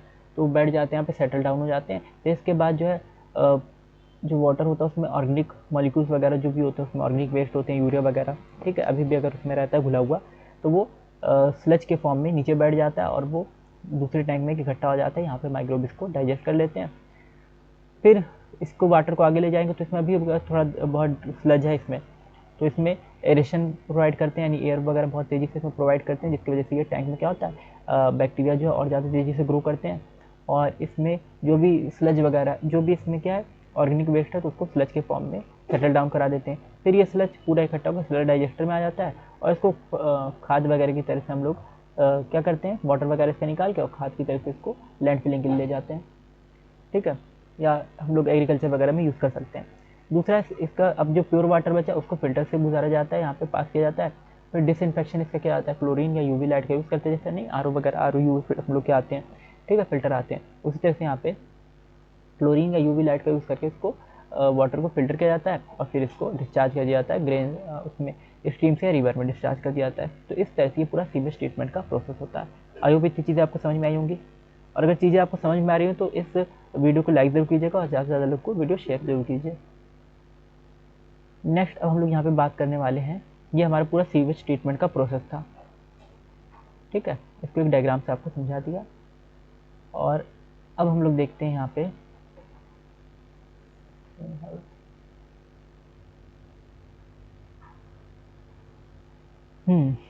तो सीवेज ट्रीटमेंट के बाद, ठीक है, फ्लॉक्स होता है, यहाँ पे फ्लॉक्स बनते हैं ना, जो बैक्टीरिया बहुत ज़्यादा इस पर वो जाते हैं, बैक्टीरिया की कॉलोनी बन जाती है स्लज में, उसको हम लोग फ्लॉक बोलते हैं, ठीक है, एरेशन टैंक में। तो ये हमने पढ़ा प्राइमरी ट्रीटमेंट क्या होता है, सेकेंडरी ट्रीटमेंट क्या होता है, ये सब देख लिया। यहाँ पे एक फॉर्म की जाती है और इसके ऊपर शॉर्ट नोट काफ़ी एग्जाम में आता है कि बायोलॉजिकल ऑक्सीजन डिमांड क्या होती है, ठीक है, इसके ऊपर एग्जाम में शॉर्ट नोट आता है। अभी बायोलॉजिकल ऑक्सीजन डिमांड क्या होती है, जब बैक्टीरिया ग्रो करेंगे ना, जब बैक्टीरिया ग्रो करेंगे, यहाँ पे क्या है, बैक्टीरिया जब ग्रो करते हैं, ठीक है, स्लज में, तो बैक्टीरिया को क्या चाहिए होती है, एरेशन टाइम में बैक्टीरिया जब ग्रो करते हैं तो उनको ऑक्सीजन चाहिए होती है। तो जितनी ऑक्सीजन उनको चाहिए होती है उसको बोलते हैं बायोलॉजिकल ऑक्सीजन डिमांड, ठीक है, क्या बोलते हैं, biological oxygen demand.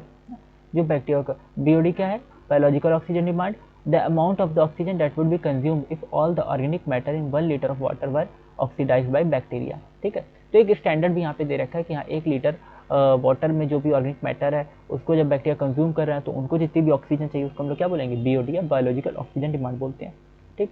1 litre water में जितना भी ऑर्गेनिक मैटर है, अब वहाँ पे 1 लीटर तो होगा नहीं, यहाँ पे तो कई लीटर वाटर होगा सीवेज ट्रीटमेंट प्लांट में, बड़े बड़े ट्रीटमेंट प्लांट होते हैं, घर से जब बहुत ज़्यादा पानी निकल रहा होता है वेस्ट वाटर, तो बहुत ज़्यादा उसमें क्या होता है, ऑर्गेनिक मैटर होता है, तो बहुत ज़्यादा वहाँ पे बैक्टीरिया होते हैं और काफ़ी ज़्यादा उनको ऑक्सीजन की रिक्वायरमेंट होती है। तो ये क्या है, ये एरोबिक बैक्टीरिया है ना जो इस पर ग्रो कर रहे हैं और इसको ऑक्सीडाइज कर रहे हैं, तोड़ रहे हैं, ऑर्गेनिक मैटर को स्मॉल मॉलिक्यूल में तोड़ देते हैं। Water is treated till the BOD is reduced, ठीक है, अब ये बीओडी रेड्यूस हो जाएगी, बीओडी टेस्ट, ठीक है, जब धीरे धीरे ये तोड़ देंगे पूरी ऑर्गेनिक मैटर को, अब बैक्टीरिया भी धीरे धीरे कम होने लग जाएंगे क्योंकि उनको ऑर्गेनिक मैटर और मिलेगा नहीं, तो धीरे धीरे बीओडी भी कम हो जाती है। तो हम ये समझ सकते हैं पॉल्यूटेड वाटर की बीओडी बहुत ज़्यादा होती है, ठीक है। ग्रेटर द बीओडी का मतलब क्या, मोर पॉल्यूटेड वाटर, ठीक है। तो ग्रेडेड बीओडी अगर बहुत ज़्यादा मतलब क्या, वाटर बहुत ज़्यादा पॉल्यूटेड है ना। नेक्स्ट अब हम लोग बात करते हैं, तो बीओडी आपको याद रखना है biological oxygen demand, biological oxygen demand. और स्लज, एक्टिवेटेड स्लज को बोलते हैं क्योंकि इसमें बैक्टीरियल ब्लॉक्स होते हैं, बैक्टीरिया की कॉलोनी होती है, ठीक है, इसको एक्टिवेटेड स्लज बोलते हैं, अभी सिखाया था आपको डायग्राम में, ठीक है। स्लज डाइजेस्टर वगैरह होता है, एनरोबिक स्लज डाइजेस्टर ना, तो स्लज को डाइजेस्ट किया जाता है, स्लज को जो डाइजेस्ट करते हैं तो एनरोबिक वहाँ पे होता है, ठीक है। एरेशन टैंक में तो एरोबिक बैक्टीरिया वगैरह होंगे, लेकिन यहाँ पे एनरोबिक होता है स्लज डाइजेस्टर में, तो बिना ऑक्सीजन का यूज़ किए उसको स्लज को डाइजेस्ट करते हैं और बायोगैस। तो अब एनरोबिक अगर है तो बायोगैस का प्रोडक्शन होगा, याद रखिएगा जब भी एनरोबिक कंडीशन में जो है डाइजेस्ट किया जाता है, ठीक है, वेस्ट वगैरह को, तो वहाँ पे बायोगैस या मीथेन बनती है, ठीक है। तो वहाँ पे मीथेन बनती है जिसको हम लोग बायोगैस बोलते हैं, ये जनरली क्या मीथेन है ना। हाइड्रोजन सल्फाइड और कार्बन डाइऑक्साइड भी इसके अलावा बनती है, और ये इनफ्लेमेबल होती है, मतलब इसका हम लोग बायोगैस का यूज़ कर सकते हैं एनर्जी प्रोड्यूस करने के लिए, ठीक है। तो हम लोग घरों में डोमेस्टिक यूज़ कर सकते हैं इसका एज अ फ्यूल ना, या इलेक्ट्रिसिटी वगैरह प्रोड्यूस करने के लिए भी इसका यूज़ किया जा सकता है। तो बायोगैस यहाँ भी बनती है ना। और इसके बाद है गंगा एक्शन प्लांट और यमुना एक्शन प्लांट, ठीक है। ये गंगा एक्शन प्लांट और यमुना एक्शन प्लांट ना, ये सब ट्रीटमेंट से रिलेटेड है, वाटर ट्रीटमेंट या सीवेज ट्रीटमेंट से रिलेटेड है, गंगा एक्शन प्लान और यमुना एक्शन प्लान ना। Ministry of environment and forest ने ये चलाया है, ठीक। Ministry of environment and forest ने ये एक्शन प्लान अलग अलग चलाए हुए हैं। नेक्स्ट अब हम लोग बायोगैस की बात करते हैं, ठीक है। बायोगैस का यहाँ पर डायग्राम आयोग दिया होगा बायोगैस का इस तरह से, ठीक है। ये बायोगैस पूरा प्लांट है, ये एक बायोगैस प्लांट है, इस तरह से इसका डायग्राम दे रखा है।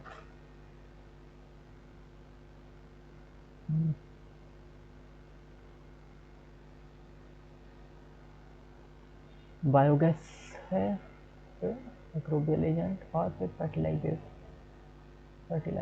बायो फर्टिलाइजर्स ये हुआ है। थोड़ा सा और ये चैप्टर ही बचा हुआ है, ठीक है। तो इसको हम लोग जल्दी से कवर करते हैं कि यहाँ पे क्या होता है बायोगैस। ये है माइक्रोब्स का, बायोगैस में किस तरह से माइक्रोब्स यूज़फुल होते हैं ना, इसके बारे में हम लोग पढ़ेंगे कि माइक्रोब्स जो होते हैं वो बायोगैस के प्रोडक्शन में किस तरह से हेल्पफुल होते हैं। तो बायोगैस क्यों बोलते हैं, क्योंकि ये ऑर्गेनिक मैटर से गैस प्रोड्यूस की जाती है, ठीक है। लिविंग मैटर वगैरह से ये गैस प्रोड्यूस की जाती है, तो इसको हम लोग या लिविंग प्रोडक्ट्स, लिविंग जो ऑर्गेनिज्म होते हैं उनके प्रोडक्ट से ये जो है या उनके वेस्ट से ये गैस प्रोड्यूस की जाती है, तो इसलिए इसको बायोगैस बोलते हैं, ठीक है। अब बायोगैस जो है ये किससे बनती है, जनरली जो है ये किससे बनाई जाती है, तो ये बनाई जाती है बायोगैस यूरिया वगैरह जो होता है, ठीक है, या कह सकते हैं एक्सक्रीटा जो होता है गोबर, ठीक है, उससे गोबर गैस इसको बोलते हैं, ठीक है। तो विलेजेस वगैरह में ये प्रोड्यूस की जाती है, और यूरिया या वेस्ट जो कैटल वेस्ट होता है, कैटल यूरिया होता है, उससे ये प्रोड्यूस की जाती है, ठीक है। कैटल मतलब गाय वगैरह हो गए, बकरी गाय बकरी भैंस ये सब चीज़ें हो गई, तो इनसे जो है इनके गोबर वगैरह से इनके जो एक्सक्रीटा होता है उसको हम लोग क्या करते हैं, उससे बड़े बड़े डाइजेस्टर होते हैं, ठीक है, तो उसमें हम लोग उसको डालते हैं और फिर उससे बायोगैस का प्रोडक्शन होता है। बायोगैस में मेनली जो होती है मीथेन होती है, क्या होती है बायोगैस में मेनली मीथेन होती है, ये आपको याद रखना है। और इसमें जो बैक्टीरिया यूज़ किया जाता है वो कौन सा होता है, मेथेनोजन बैक्टीरिया, जिसको बोलते हैं मेथेनोबैक्टीरियम, ठीक है। तो मेथेनोबैक्टीरियम या मेथेनोजन बोलते हैं ये बैक्टीरिया, ये एनारोबिक बैक्टीरिया होते हैं, ये बिना ऑक्सीजन के ग्रो करते हैं, ठीक है। तो ये कुछ चीज़ें आपको याद रखनी है कि एनारोबिक बैक्टीरिया बिना ऑक्सीजन के ग्रो करते हैं और ये बहुत बड़ी मात्रा में मीथेन का प्रोडक्शन करते हैं, तो जिससे कि बायोगैस का फॉर्मेशन होता है। और यहाँ पे सेलुलोज का ब्रेकडाउन होता है, गोबर में जनरली क्या होता है सेलुलोज वगैरह होता है जिसका ब्रेकडाउन होता है, ठीक है। सेलुलोज वगैरह अगर कुछ बचा रह जाता है जो सेलुलोज कैटल में, कैटल क्या करते हैं, कैटल में मेथनोजन बैक्टीरिया होते हैं जो सेलुलोज वगैरह का क्या करते हैं, डाइजेशन करते हैं। तो उसी चीज़ को यहाँ पे ये डाइजेस्टर के अंदर कराया जाता है ताकि मीथेन बने, क्योंकि जैसे कोई कैटल है उसने घास वगैरह खाई या पेड़ पर जो वो खाते हैं, ठीक है, वेजिटेबल जो खाते हैं क्या कहते हैं प्लांट्स वगैरह उसकी लीव्स खाते हैं, ठीक है। तो जब वो प्लांट्स वगैरह खाएंगे तो उनके अंदर मेथेनोजन बैक्टीरिया होते हैं, ठीक है, उनके स्टमक वगैरह में क्या होते हैं रूमिनेंट, ठीक है ना, तो उनके जो रूमेन होते हैं, ठीक है, स्टमक में एक पार्ट होता है रूमेन, तो उसमें मिथेनोजन बैक्टीरिया होते हैं। वो मिथेनोजन बैक्टीरिया क्या करते हैं, सेलुलोज का डाइजेशन करते हैं, और सेलुलोज का डाइजेशन करते हुए क्या बनाते हैं, मीथेन बनाते हैं। अब उनके अंदर जो मीथेन बन रही है उसको तो हम यूज़ कर नहीं सकते, ठीक है। तो कैटल्स के अंदर जो मीथेन बन रही है उसका हम लोग यूज़ कर नहीं सकते, तो हम लोग क्या करेंगे, कि हम लोग करेंगे उनके स्टमक के जो बैक्टीरिया, मिथेनोजन बैक्टीरिया वगैरह, हम लोग कहीं से मिथेनोजन बैक्टीरिया ऑब्टेन कर लेते हैं, ठीक है। या जब वो क्या करते हैं, पीसेस करते हैं, एक्सक्रीटा करते हैं, कैटल जो होते हैं, ठीक है, तो उसमें मेथनोजन बैक्टीरिया होते हैं, ठीक। तो उसको और दूसरे एक्सक्रीटा वगैरह के साथ मिला के, सारे एक्सक्रीटा को एक साथ मिला के, काउडंग जिसको बोलते हैं, क्या बोलते हैं, गोबर या काउडंग बोलते हैं, तो डंग को एक साथ मिला के हम लोग क्या करेंगे, उसमें एक साथ जब मिलाएंगे उसमें वाटर वगैरह थोड़ा मिला देंगे, वो थोड़ा स्लरी के फॉर्म में आ जाता है, ठीक है, थोड़ा लिक्विड जैसा हो जाता है, वो एक पेस्ट जैसा बन जाता है।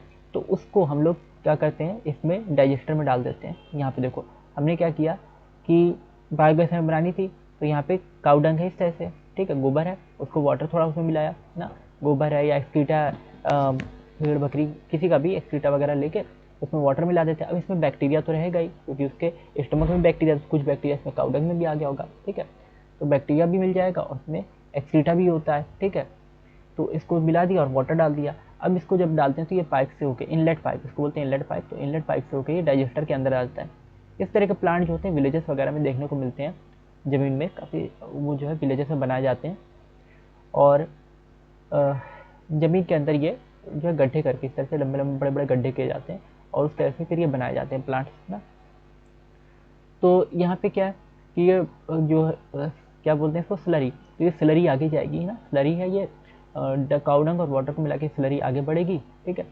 अब ये स्लरी जब आगे बढ़ी तो ये डाइजेस्टर में इकट्ठा हो जाएगी, और यहाँ पे ये लिक्विड फॉर्म में इस तरह से इकट्ठा रहती है, और इसमें मिथेनोजन बैक्टीरिया तो थे ही, ठीक है, वो मिथेनोजन बैक्टीरिया क्या करेंगे, इसको यानी मिथेनोबैक्टीरियम जो इसको डाइजेस्ट करेंगे और मीथेन यहाँ से प्रोड्यूस करेंगे। तो जब मीथेन यहाँ से बनती है, क्या बनती है, मीथेन बनती है, वो मीथेन आगे बढ़ती है, और ये मीथेन ऊपर गैस जाती है, और यहाँ से होके आउटलेट पाइप होती है, तो ये कंटेनर में इकट्ठा हो जाती है, गैस कंटेनर वगैरह में इकट्ठा हो जाती है, गैस होल्डर होता है, ठीक है, गैस होल्डर से फिर ये आगे बढ़ेगी पाइप, आउटलेट पाइप से ही इसको हम लोग सिलेंडर वगैरह में इकट्ठा कर लेते हैं, ठीक है, स्टोर कर लेते हैं, और इसको जो मीथेन गैस बनी यानी बायोगैस जो बनी उसको हम लोग घर में यूज़ कर लेते हैं, ठीक है, डोमेस्टिक यूज़ कर लेते हैं उसका, चूल्हे वगैरह जैसे जलाने होते हैं ना, तो उसमें यूज़ कर लेते हैं, तो या फिर गैस स्टोव में यूज़ करते हैं, या उसमें इलेक्ट्रिकल यूज़ इसका कर लेते हैं, ठीक है, इलेक्ट्रिसिटी के प्रोडक्शन में इसका यूज़ किया जाता है। नेक्स्ट यहाँ पे क्या है कि इससे जो कुछ भी मान लो यहाँ पे पूरा का पूरा ये डाइजेस्ट तो नहीं होता, ठीक है, पूरा का पूरा जो काउडंग है या स्लरी जो बनाए थे वो पूरा नहीं डाइजेस्ट होगा, तो यहाँ पे क्या है कि थोड़ा बहुत स्लज जो है वो बचा रह जाता है ना, थोड़ा बहुत जो है वेस्ट प्रोडक्ट यहाँ पे बचा रह जाता है, जो अभी भी डिजनरेट नहीं होता, यानी वो उससे मीथेन नहीं बनती, बायोगैस नहीं बनती, तो उसको हम लोग अलग ये आउटलेट टैंक जो होता है, ठीक है, इसमें इसको स्टोर कर लेते हैं स्लज में, ठीक है, स्लज के फॉर्म में इसको स्टोर कर लेते हैं। तो ये हमारा दूसरा जो टैंक होता है उसमें हम लोग स्टोर कर लेते हैं स्लज के फॉर्म में, और इसको फर्टिलाइज़र की तरह से यूज़ कर देते हैं, ठीक है, तो इसको फर्टिलाइज़र की तरह से, यहाँ लिखा है ना फर्टिलाइज़र, तो इसको फर्टिलाइज़र की तरह से यूज़ किया जाता है, यानी खेतों में खाद के रूप में इसको डाल दिया जाता है। तो ये इतनी चीज़ें हमने पढ़ी यहाँ पे बायोगैस प्लांट के बारे में। ये एक बायोगैस प्लांट है ना, किस तरह से बनाया जाता है, बड़े बड़े गड्ढे किए जाते हैं, इसमें 2-3 इस तरह से किए जाते हैं, एक में ये काउडंग और वाटर मिक्स करके डाला जाता है, डाइजेस्टर में जाता है, यहाँ पे मिथेनोबैक्टीरियम होते हैं, वो इसको डाइजेस्ट करते हैं, मीथेन प्रोड्यूस करते हैं, फिर वो मीथेन आउटलेट से कलेक्ट की जाती है, और उसको सिलेंडर वगैरह में स्टोर करके घर में उसको यूज़ किया जाता है, ठीक है, गैस स्टोव वगैरह जलाने में या इलेक्ट्रिसिटी प्रोड्यूस करने में, और उसको फिर यूज़ किया जाता है स्लज वगैरह जैसे बनाया जाता है तो उसमें यूज़ किया जाता है उसको, ठीक। इसका जो वेस्ट प्रोडक्ट बनता है ना, उससे फिर वो स्लज बनेगा, ये एग्जिट पाइप से, आउटलेट पाइप से ये बाहर निकल जाएगा स्लज, ब्राउन ब्राउन से है ना, और ये स्लज को इकट्ठा करके हम लोग क्या कर लेते हैं, फर्टिलाइज़र के फॉर्म में उसको खेत वगैरह में, क्रॉप लैंड वगैरह में डाल देते हैं, तो फर्टिलाइजर्स की तरह से भी काम आ जाता है, मतलब इसका डबल यूज़ हो जा रहा है, ठीक है। और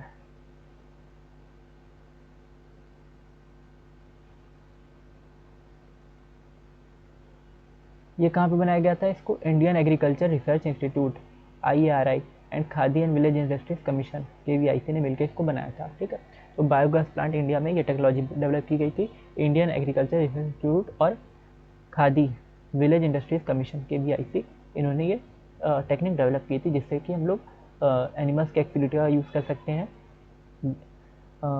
गैस स्टोव के लिए फ्यूल बनाने में, या एनर्जी प्रोडक्शन के लिए फ्यूल बनाने में हम लोग इसका यूज़ कर सकते हैं, ठीक है, इलेक्ट्रिसिटी वगैरह बनाने के लिए भी इस बायोगैस का यूज़ कर सकते हैं। तो ये कैसे बन रही है, इसमें किस बैक्टीरिया का यूज़ हो रहा है, ये आपको याद रखना है, मिथेनोबैक्टीरियम, ठीक है, मिथेनोजन जिसको बोलते हैं। और ये बैक्टीरिया कहाँ पे ज़्यादातर देखने को मिलते हैं हमें, ये बैक्टीरिया कैटल के रूमेन में होते हैं। स्टोमक में एक कंपार्टमेंट होता है, कैटल के स्टोमक में एक एक्स्ट्रा कंपार्टमेंट होता है जिसको बोलते हैं रूमेन। तो उसमें ये बैक्टीरिया होते हैं जो सेलुलोज का डाइजेशन करते हैं, ठीक है। और उसमें हमको ये मिलते हैं बैक्टीरिया मेथनोजन, और वो क्या करते हैं, सेलुलोज का डाइजेशन करते हैं, तो उसका हम लोग यूज़ कर और मीथेन बनाते हैं। तो इन्हीं बैक्टीरिया का यूज़ करके हम लोग, और ये कैसे होते हैं, एनारोबिक होते हैं, ये भी याद रखना है, एनारोबिक होते हैं। तो इन्हीं का यूज़ करते हैं हम लोग बायोगैस बनाने के लिए, और इसको हम लोग जनरली गोबर गैस भी बोलते हैं, बायोगैस को गोबर गैस बोला जाता है। ये यहाँ पे गड्ढे बनाए जाते हैं 10 से 15 फीट, ये लंबे होते हैं, बड़े होते हैं, ठीक है, ये गहराई में होते हैं गड्ढे जो है। इस पर फ्लोटिंग कवर होता है, ठीक है ना, इस तरह से ये फ्लोटिंग कवर, गैस होल्डर वगैरह ये सब चीज़ें इस पर रहती है ना। नेक्स्ट अब हम लोग बात करेंगे बायो कंट्रोल एजेंट में किस तरह से काम आते हैं माइक्रोब्स, ठीक है। तो बायो कंट्रोल एजेंट यानी पेस्ट वगैरह से फसल को अगर बचाना है तो उसमें माइक्रोब्स किस तरह से काम में आते हैं। तो उसका अगर हम लोग देखें यहाँ पे, तो यहाँ पे एक बैसिलस थ्रिंजेंसिस, एक बैक्टीरिया क्या होता है, बैसिलस थ्रिंजेंसिस होता है, ठीक है। तो बैसिलस थ्रिंजेंसिस बैक्टीरिया जो होता है ना, तो कॉटन में अक्सर क्या होता है, बॉल वॉर्म्स लग जाते हैं। कॉटन जो होता है ना उसमें अक्सर बॉल वॉर्म्स लगते हैं, ठीक है, बॉल वॉर्म्स जो होते हैं ये इंसेक्ट लगते हैं। तो इनके कैटरपिलर जो होते हैं ना, ठीक है, इनके कैटरपिलर जो होते हैं वो क्या करते हैं, ये बॉल वॉर्म्स जो है कैटरपिलर, तो ये फसल को, कॉटन को जो है, ठीक है, बहुत ज़्यादा डैमेज करते हैं, यानी कॉटन की फसल को खा जाते हैं, ठीक है, उसके लीव्स वगैरह खा जाएंगे ना, स्टेम रूट्स खा जाएंगे। तो ये लार्वे जो होते हैं, ठीक है, बॉल वॉर्म्स के लार्वे, ये बहुत ज़्यादा उसके लिए, कॉटन के लिए बहुत ज़्यादा क्या होते हैं, हार्मफुल होते हैं।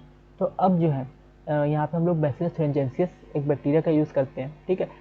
उस बैक्टीरिया बैसिलस थ्रिंजेंसिस जो होता है, ठीक है, उसका जीन हम लोग डाल देते हैं कॉटन में। तो कॉटन क्या बन जाती है, बीटी कॉटन बन जाती है। क्या बन जाती है, बीटी कॉटन ना, बीटी कॉटन बन जाती है। और फिर इसमें क्या, एक टॉक्सिन बनने लगता है, एक टॉक्सिन बनने लगता है बीटी टॉक्सिन, इसको क्या बोलते हैं, बीटी टॉक्सिन। तो ये बैक्टीरिया को किल कर देता है, ठीक है, बैक्टीरिया को ये किल करता है, और सॉरी इसको, ये बीटी टॉक्सिन जो बनता है ये कैटरपिलर को यानी लार्वे को किल कर देता है, जो इसको खा रहा था, ठीक है, जो किसको खा रहा था, हमारे ये कैटरपिलर जो किसको खा रहा है, कॉटन को खाता है, ठीक है। तो इसको क्या कर देता है, बीटी टॉक्सिन जो होता है उसको डाइजेस्ट कर लेता है। तो यहाँ पे जगह है क्या, थोड़ी सही है, हाँ ये जगह है, तो ठीक है, यहाँ पे बता देते हैं ना। जैसे हमने एक बैक्टीरिया लिया बीटी टॉक्सिन ना, बैसिलस थ्रिंजेंसिस, ये बैक्टीरिया लिया और इसका हमने जीन निकाल लिया, इसमें एक बीटी टॉक्सिन बनता है, और ये बीटी टॉक्सिन जो है ये लार्वे के लिए हार्मफुल होता है, यानी लार्वे को मारने का काम करते हैं बीटी टॉक्सिन। तो इसका जीन निकाल के हम लोग किसमें डाल देते हैं, एक प्लांट में डाल देते हैं, कॉटन प्लांट में जिसके ऊपर बॉल वॉर्म लग रहे थे। तो इस प्लांट में ये जीन डाल देंगे, तो इस प्लांट में ये जीन हम लोग डालेंगे, तो ये प्लांट में भी क्या बनेगा, बीटी टॉक्सिन बनेगा। इसमें भी जैसे ये इसमें बीटी टॉक्सिन बन रहा था और ये बैक्टीरिया को किल कर रहा था, उसको बॉल वॉर्म को किल कर रहा था, उसी तरह से ये प्लांट में भी क्या बनेगा, बीटी टॉक्सिन बनेगा, बीटी टॉक्सिन। और ये जो इसके ऊपर बॉल वॉर्म लग रहा था, तो इसको ये बॉल वॉर्म, ये लार्वा इसका बॉल वॉर्म का, तो इसको किल कर देगा, ठीक है। तो इस तरह से आपको याद रखना है कि बैसिलस थ्रिंजेंसिस का जीन हम लोग निकालते हैं, बीटी टॉक्सिन वाला जीन, और उस जीन की वजह उसको कहाँ डाल देते हैं, कॉटन प्लांट में डाल देते हैं। अब कॉटन प्लांट के ऊपर जो ये बॉल वॉर्म लग रहा था, ठीक है, जो इसको खा रहा था उसका लार्वा, तो इस प्लांट में भी बीटी टॉक्सिन बनने लगेगा, ठीक है। इस प्लांट में जब बीटी टॉक्सिन बनने लगा तो ये लार्वा जब इसको खाएगा तो ये इसके गट में जाके उसकी गट को रप्चर कर देगा, लार्वे की गट को, यानी लार्वा मर जाएगा, ठीक है, लार्वा मर जाएगा। यहाँ पे बीटी टॉक्सिन जो है इस तरह से कॉटन की क्रॉप जो प्रोटेक्ट रहेगी ना। तो हम लोग कॉटन की क्रॉप को प्रोटेक्शन में भी यूज़ करते हैं बैक्टीरिया का, ठीक है। नेक्स्ट अब हम लोग यहाँ पे देखते हैं ट्राइचोडर्मा, जैसे हमारे पास है, ठीक है, ट्राइचोडर्मा भी ये भी कंट्रोल करने में काम आता है, ठीक है, रूट वगैरह को बचाने में काम आता है प्लांट्स की। और क्या है यहाँ पे, न्यूक्लियोफायर वायरस होते हैं, न्यूक्लियोपॉलीहेड्रो वायरस ना, ठीक है, बैक्लोवायरस, न्यूक्लियोपॉलीहेड्रस वायरस, ये सब भी क्या करते हैं, पेस्ट वगैरह को, आर्थ्रोपोड इंसेक्ट्स को ये सब मारने का काम करते हैं, ठीक है, क्योंकि प्लांट्स को ज़्यादातर खतरा होता है आर्थ्रोपोड इंसेक्ट्स वगैरह से ना। तो ये वायरस जो होते हैं बैक्लोवायरस, न्यूक्लियोपॉलीहेड्रो वायरस, ये इसको मारने का काम करते हैं। तो इसको हम लोग बोलते हैं इंटीग्रेटेड पेस्ट मैनेजमेंट। इसको क्या बोलते हैं, इंटीग्रेटेड पेस्ट मैनेजमेंट, यानी जब हम लोग माइक्रोब्स का यूज़ करते हैं क्रॉप के प्रोटेक्शन के लिए, तो इसको क्या बोलते हैं, इंटीग्रेटेड पेस्ट मैनेजमेंट। और जो भी आपकी क्वेरी या डाउट है आप ये यहाँ पे कमेंट सेक्शन में पूछ सकते हैं। हम लोग अपनी तरफ से बेस्ट एफर्ट कर रहे हैं कि आपको हर एक चीज़ अच्छे से क्लियर हो, हर एक चीज़ अच्छे से समझ में आए। और नेक्स्ट अब बात करते हैं माइक्रोब्स का यूज़ बायो फर्टिलाइज़र की तरह से किस तरह से होता है ना। तो बायो फर्टिलाइज़र की जब हम लोग बात करते हैं तो यहाँ पे हम लोग इसको ऑर्गेनिक फार्मिंग बोलते हैं, ठीक है। ऑर्गेनिक फार्मिंग बोल सकते हैं। ऑर्गेनिक फार्मिंग यानी पहले होती थी केमिकल फार्मिंग ना, जब इंडिपेंडेंस का टाइम था उस टाइम पे ग्रीन रेवोल्यूशन हुआ, लेकिन उसमें एक ड्रॉबैक क्या रहा कि हमने केमिकल्स का यूज़ किया, ठीक है। बहुत ज़्यादा केमिकल्स का यूज़ किया जिसकी वजह से, यानी फर्टिलाइजर्स वगैरह जो इंडस्ट्री में बनते हैं, तो उसकी वजह से सॉइल को बहुत ज़्यादा डैमेज हुआ, ठीक है। सॉइल का डैमेज हुआ, सॉइल को हार्म हुआ, उसके न्यूट्रिएंट्स वगैरह बहुत जो है डिप्लीट होते चले गए, ठीक है, कम होते चले गए। तो यहाँ पे हम लोग ऑर्गेनिक फार्मिंग करते हैं। अब ऑर्गेनिक फार्मिंग में हम लोग माइक्रोब्स वगैरह का यूज़ करते हैं, ठीक है। और इसमें माइक्रोब्स का यूज़ करते हैं, बैक्टीरिया वगैरह का यूज़ करते हैं, जिसको हम लोग बोलते हैं बायो फर्टिलाइजर्स, ठीक है। अब ये बायो फर्टिलाइजर जो है ये सॉइल की न्यूट्रिएंट क्वालिटी को मेंटेन करके रखते हैं, ठीक है। तो ये सॉइल की न्यूट्रिएंट क्वालिटी क्या करते हैं, मेंटेन करते हैं, सॉइल के न्यूट्रिशन को मेंटेन करते हैं, यानी सॉइल जो है बंजर नहीं होने पाती। नेक्स्ट यहाँ पे है बायो फर्टिलाइजर्स के जो सोर्सेज हैं यहाँ पे बैक्टीरिया, फंजाई और साइनोबैक्टीरिया ना, इन सब का हम यूज़ करते हैं, बैक्टीरिया का, फंगस का और साइनोबैक्टीरिया। जैसे हम लोग एक एग्जांपल लेते हैं राइजोबियम का। राइजोबियम जो होता है ये एक बैक्टीरिया राइजोबियम है, और एक इसमें लगता है लेगुमिनस प्लांट में लगता है, ठीक है, यानी दलहनी पौधे। आपने देखा सोया मेथी का जो जड़ें होती है, ठीक है, उसमें आप देखेंगे अगर ना, तो उन जड़ों में भी आपको ग्रीन ग्रीन रूट नोड्यूल्स दिखेंगे। यहाँ पे कहीं दिख रहे हैं क्या, यहाँ पे कुछ है, ऐसा डायग्राम बना हुआ है, नहीं बना हुआ है, चलो कोई बात नहीं। तो आप देखेंगे वहाँ पे छोटे छोटे से रूट नोड्यूल्स होते हैं ना, ऐसे जड़ी होती है ना सोया मेथी की इस तरह से, ठीक है। तो आप उस पर अगर ध्यान दीजिएगा, सर्दी में आती है सोया मेथी मार्केट में, तो यहाँ पे छोटी छोटी से ऐसे ऐसे गोल गोल सी आपको दिखेंगी ना, इस तरह से स्ट्रक्चर दिखेंगे। तो ये इसकी जड़ें जो होती हैं इसमें छोटे छोटे से रूट नोड्यूल्स होते हैं, ये रूट नोड्यूल्स होते हैं। अब ये रूट नोड्यूल्स जो होते हैं थोड़े से पिंकिश भी दिखते हैं, तो इनमें ये राइजोबियम बैक्टीरिया पाया जाता है, ठीक है। अच्छा, आप लोग कमेंट करके जो बताएंगे कि ये रूट नोड्यूल पिंक पिंक क्यों दिखते हैं ना, ऐसा क्या पिगमेंट इसके अंदर होता है कि ये रूट नोड्यूल पिंक पिंक दिखते हैं, रेड हल्के से रेडिश दिखते हैं, ठीक है। तो ये आप लोग कमेंट करके बताएंगे। तो राइजोबियम क्या करता है, ये एटमॉस्फेयर की नाइट्रोजन को फिक्स करता है, क्योंकि प्लांट जो होते हैं ना वो डायरेक्ट नाइट्रोजन को नहीं ले सकते, ठीक है। डायरेक्ट जो होते हैं प्लांट वो एटमॉस्फेयर से, एयर से नाइट्रोजन को नहीं ले सकते। तो ये राइजोबियम क्या करेगा, ये एटमॉस्फेयर की नाइट्रोजन को फिक्स करेगा, ठीक है, सॉइल में, और सॉइल से फिर ये इसको प्रोवाइड करेगा लेगुमिनस प्लांट को, यानी जो भी वहाँ पे मटर या दाल जिस चीज़ का पौधा है तो उसको वो प्रोवाइड करेगा। तो राइजोबियम क्या करता है, एटमॉस्फेयर की नाइट्रोजन को सॉइल में मिला देता है, मिट्टी में मिला देता है, और वो मिट्टी से फिर वो प्लांट जो है जड़ों से वो नाइट्रोजन को ले लेता है, ठीक। तो ये एक तरह से नाइट्रोजन फिक्सेशन में हेल्प करते हैं, नाइट्रोजन फिक्सिंग बैक्टीरिया होते हैं, नाइट्रोजन फिक्सेशन में हेल्प करते हैं, ठीक है। कुछ फ्री लिविंग बैक्टीरिया होते हैं, ये राइजोबियम जो थे वो तो इसी के साथ साथ रहते हैं, जड़ों से चिपके रहती है, रूट नोड्यूल में रहते हैं ना, लेगुमिनस प्लांट के। लेकिन एजोस्पाइरलम और एजोटोबैक्टर, ये जो बैक्टीरिया होते हैं, एजोस्पाइरलम और एजोटोबैक्टर ना, ये फ्री लिविंग होते हैं, ठीक है। ये सॉइल में ऐसे ही कहीं भी देखने को मिल जाएंगे, और ये सॉइल के नाइट्रोजन को बढ़ाते रहते हैं, सॉइल में नाइट्रोजन कंटेंट को इनरिच करते रहते हैं, ठीक है। नेक्स्ट यहाँ पे माइकोराइजा है। माइकोराइजा, ये माइकोराइजा जो होते हैं जिम्नोस्पर्म प्लांट्स वगैरह जो होते हैं ना, इसमें ग्लोमस जैसे है, ठीक है, इसका एग्जाम्पल क्या ग्लोमस। तो ये माइकोराइजा जो होते हैं ये फंगस होते हैं, ठीक है। माइकोराइजा क्या है, ये फंगस है, ये भी आपको याद रखना है। सॉरी, यहाँ माइकोराइजा में जो ग्लोमस स्पीशीज़ है, फंगस की स्पीशीज़ होती है, ठीक है। तो माइकोराइजा ये एसोसिएशन, असल में ये क्या सिम्बायोटिक एसोसिएशन है प्लांट्स का और फंगस का, ठीक है। तो फंगस और प्लांट्स के एसोसिएशन को हम लोग क्या बोलते हैं, माइकोराइजा। अब ये किस प्लांट से, तो ये जिम्नोस्पर्म में जनरली देखने को मिलता है कि कुछ फंगस होते हैं वो जिम्नोस्पर्म के रूट में लगे होते हैं, और वो जिम्नोस्पर्म की रूट को प्रोटेक्ट करते हैं, ठीक है। साथ में उसको सॉइल से फॉस्फोरस और वाटर हर चीज़ प्रोवाइड करते हैं, ठीक है, और एक रेसिस्टेंस देते हैं रूट बॉर्न पैथोजन से, ठीक है। बदले में उनको क्या मिलता है, फंगस को न्यूट्रिशन मिल जाता है प्लांट से, ठीक है। तो जिम्नोस्पर्म की जैसे रूट्स वगैरह होती हैं, कोई जिम्नोस्पर्म प्लांट है ना, तो उसकी रूट्स जो होती हैं, जड़ें होती हैं, ठीक है, प्लांट है ना, जिम्नोस्पर्म साइकोस्पाइना सफेदा टाइप, ठीक है। तो उसमें इसकी जो रूट्स होती हैं ना, उससे ये जो फंगस होते हैं ना, कि रूट से फंगस लगे होते हैं, ठीक है, इस तरह से जाली जैसा। और ये क्या करते हैं, ये इसको दूसरे बैक्टीरिया को, ये एंटीबायोटिक वगैरह बनाते हैं, जिसकी वजह से दूसरे बैक्टीरिया जो मर जाते हैं आसपास के, तो वो रूट को हार्म नहीं करने पाते, ठीक है। तो दूसरे बैक्टीरिया, दूसरे जो पैथोजन है उसको ख़त्म करने का काम करते हैं। साथ ही साथ सैलिनिटी और ड्रॉट से भी एक रेजिस्टेंस देते हैं, टॉलरेंस देते हैं ना। तो ये प्लांट जो है जिम्नोस्पर्म, ये सैलाइन इन्वायरमेंट में, या बहुत ज़्यादा सूखा अगर इन्वायरमेंट है तो वहाँ पे भी अच्छे से रह सकता है। तो ये बहुत सारे बेनिफिट देते हैं, फंगस जो होते हैं जिम्नोस्पर्म प्लांट की रूट से अटैच हो जाते हैं, और ये बहुत सारे बेनिफिट देते हैं, इसलिए इसको माइकोराइजा, माइको का मतलब ये फंगल पार्ट होता है, और राइजा का मतलब रूट, ठीक है, प्लांट की रूट। तो ये दोनों मिलके क्या बना देते हैं, प्लांट, जिम्नोस्पर्म प्लांट और फंगस मिलके माइक्रोराइजा ये सिम्बायोटिक एसोसिएशन बनाते हैं। यहाँ फंगस कौन सा है, ग्लोमस है, और प्लांट कौन सा है, जिम्नोस्पर्म है। ठीक, तो ये दोनों आपस में मिलकर एक एसोसिएशन बना लेंगे, और फंगस जो होगा इसको डिसीज से बचाएगा, इसको क्या बचाएगा, सैलिनिटी से बचाएगा, ड्रॉट से, सूखे से बचाएगा। ठीक है, और बदले में प्लांट इसको क्या देगा, फूड दे देता है। तो एक तरह का सिम्बायोटिक एसोसिएशन देखने को मिलता है ना। तो इससे प्लांट की ग्रोथ अच्छे से हो जाती है, और फंगस भी अपना नॉर्मली ग्रो करता रहता है प्लांट के साथ साथ। फिर इसके बाद है साइनोबैक्टीरिया। साइनोबैक्टीरिया जो होते हैं ना, साइनोबैक्टीरिया तो ये भी नाइट्रोजन फिक्सेशन का काम करते हैं। साइनोबैक्टीरिया हमने बैक्टीरिया के बारे में देखा किस तरह से बायो फर्टिलाइजर की तरह काम कर रहे हैं, प्लांट की ग्रोथ में हेल्प कर रहे हैं, तो ये भी तो एक फर्टिलाइजर ही हो गया, फंगस जो था।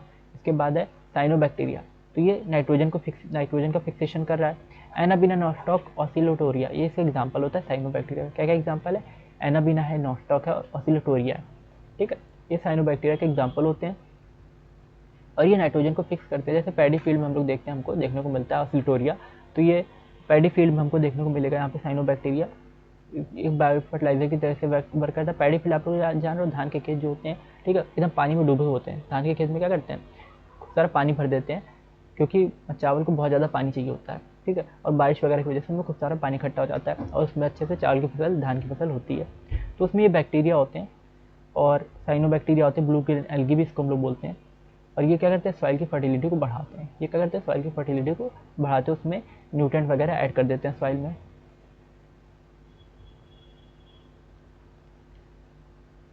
ठीक है, और इसको जो कमर्शियली भी ये बायो फर्टिलाइज़र यूज़ किए जाते हैं। ठीक है, कमर्शियल भी इनका यूज़ होता है, और ये क्या करते हैं, सॉइल न्यूट्रिएंट्स को इंक्रीज़ करते हैं ना, और इससे क्या होती है, केमिकल फर्टिलाइज़र पर डिपेंडेंसी भी कम हो जाती है, और सॉइल भी हेल्दी रहती है। तो इस तरह से हमने क्या पढ़ा, इस तरह से हमने जो है,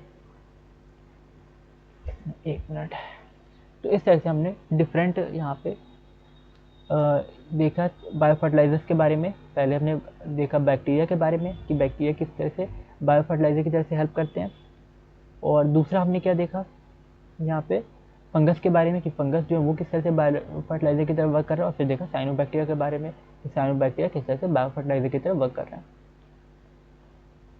तो ये हमारा चैप्टर आज कंप्लीट होता है, और जो भी इसके रिगार्डिंग आपका डाउट या क्वेरी है वो आप कमेंट सेक्शन में पूछ सकते हैं। ये हमने एक लेक्चर में पूरा चैप्टर कवर किया है। ठीक, और आप इसको एक बार रिप्ले करके जरूर देखिएगा, और जो भी कहीं भी अगर आपका डाउट या क्वेरी रह जाती है तो आप कमेंट सेक्शन में पूछ सकते हैं। और अगले सेशन में हम लोग किसी और चैप्टर के वन शॉट के साथ मिलेंगे। थैंक यू फॉर वॉचिंग, मिलते हैं अगली वीडियो में।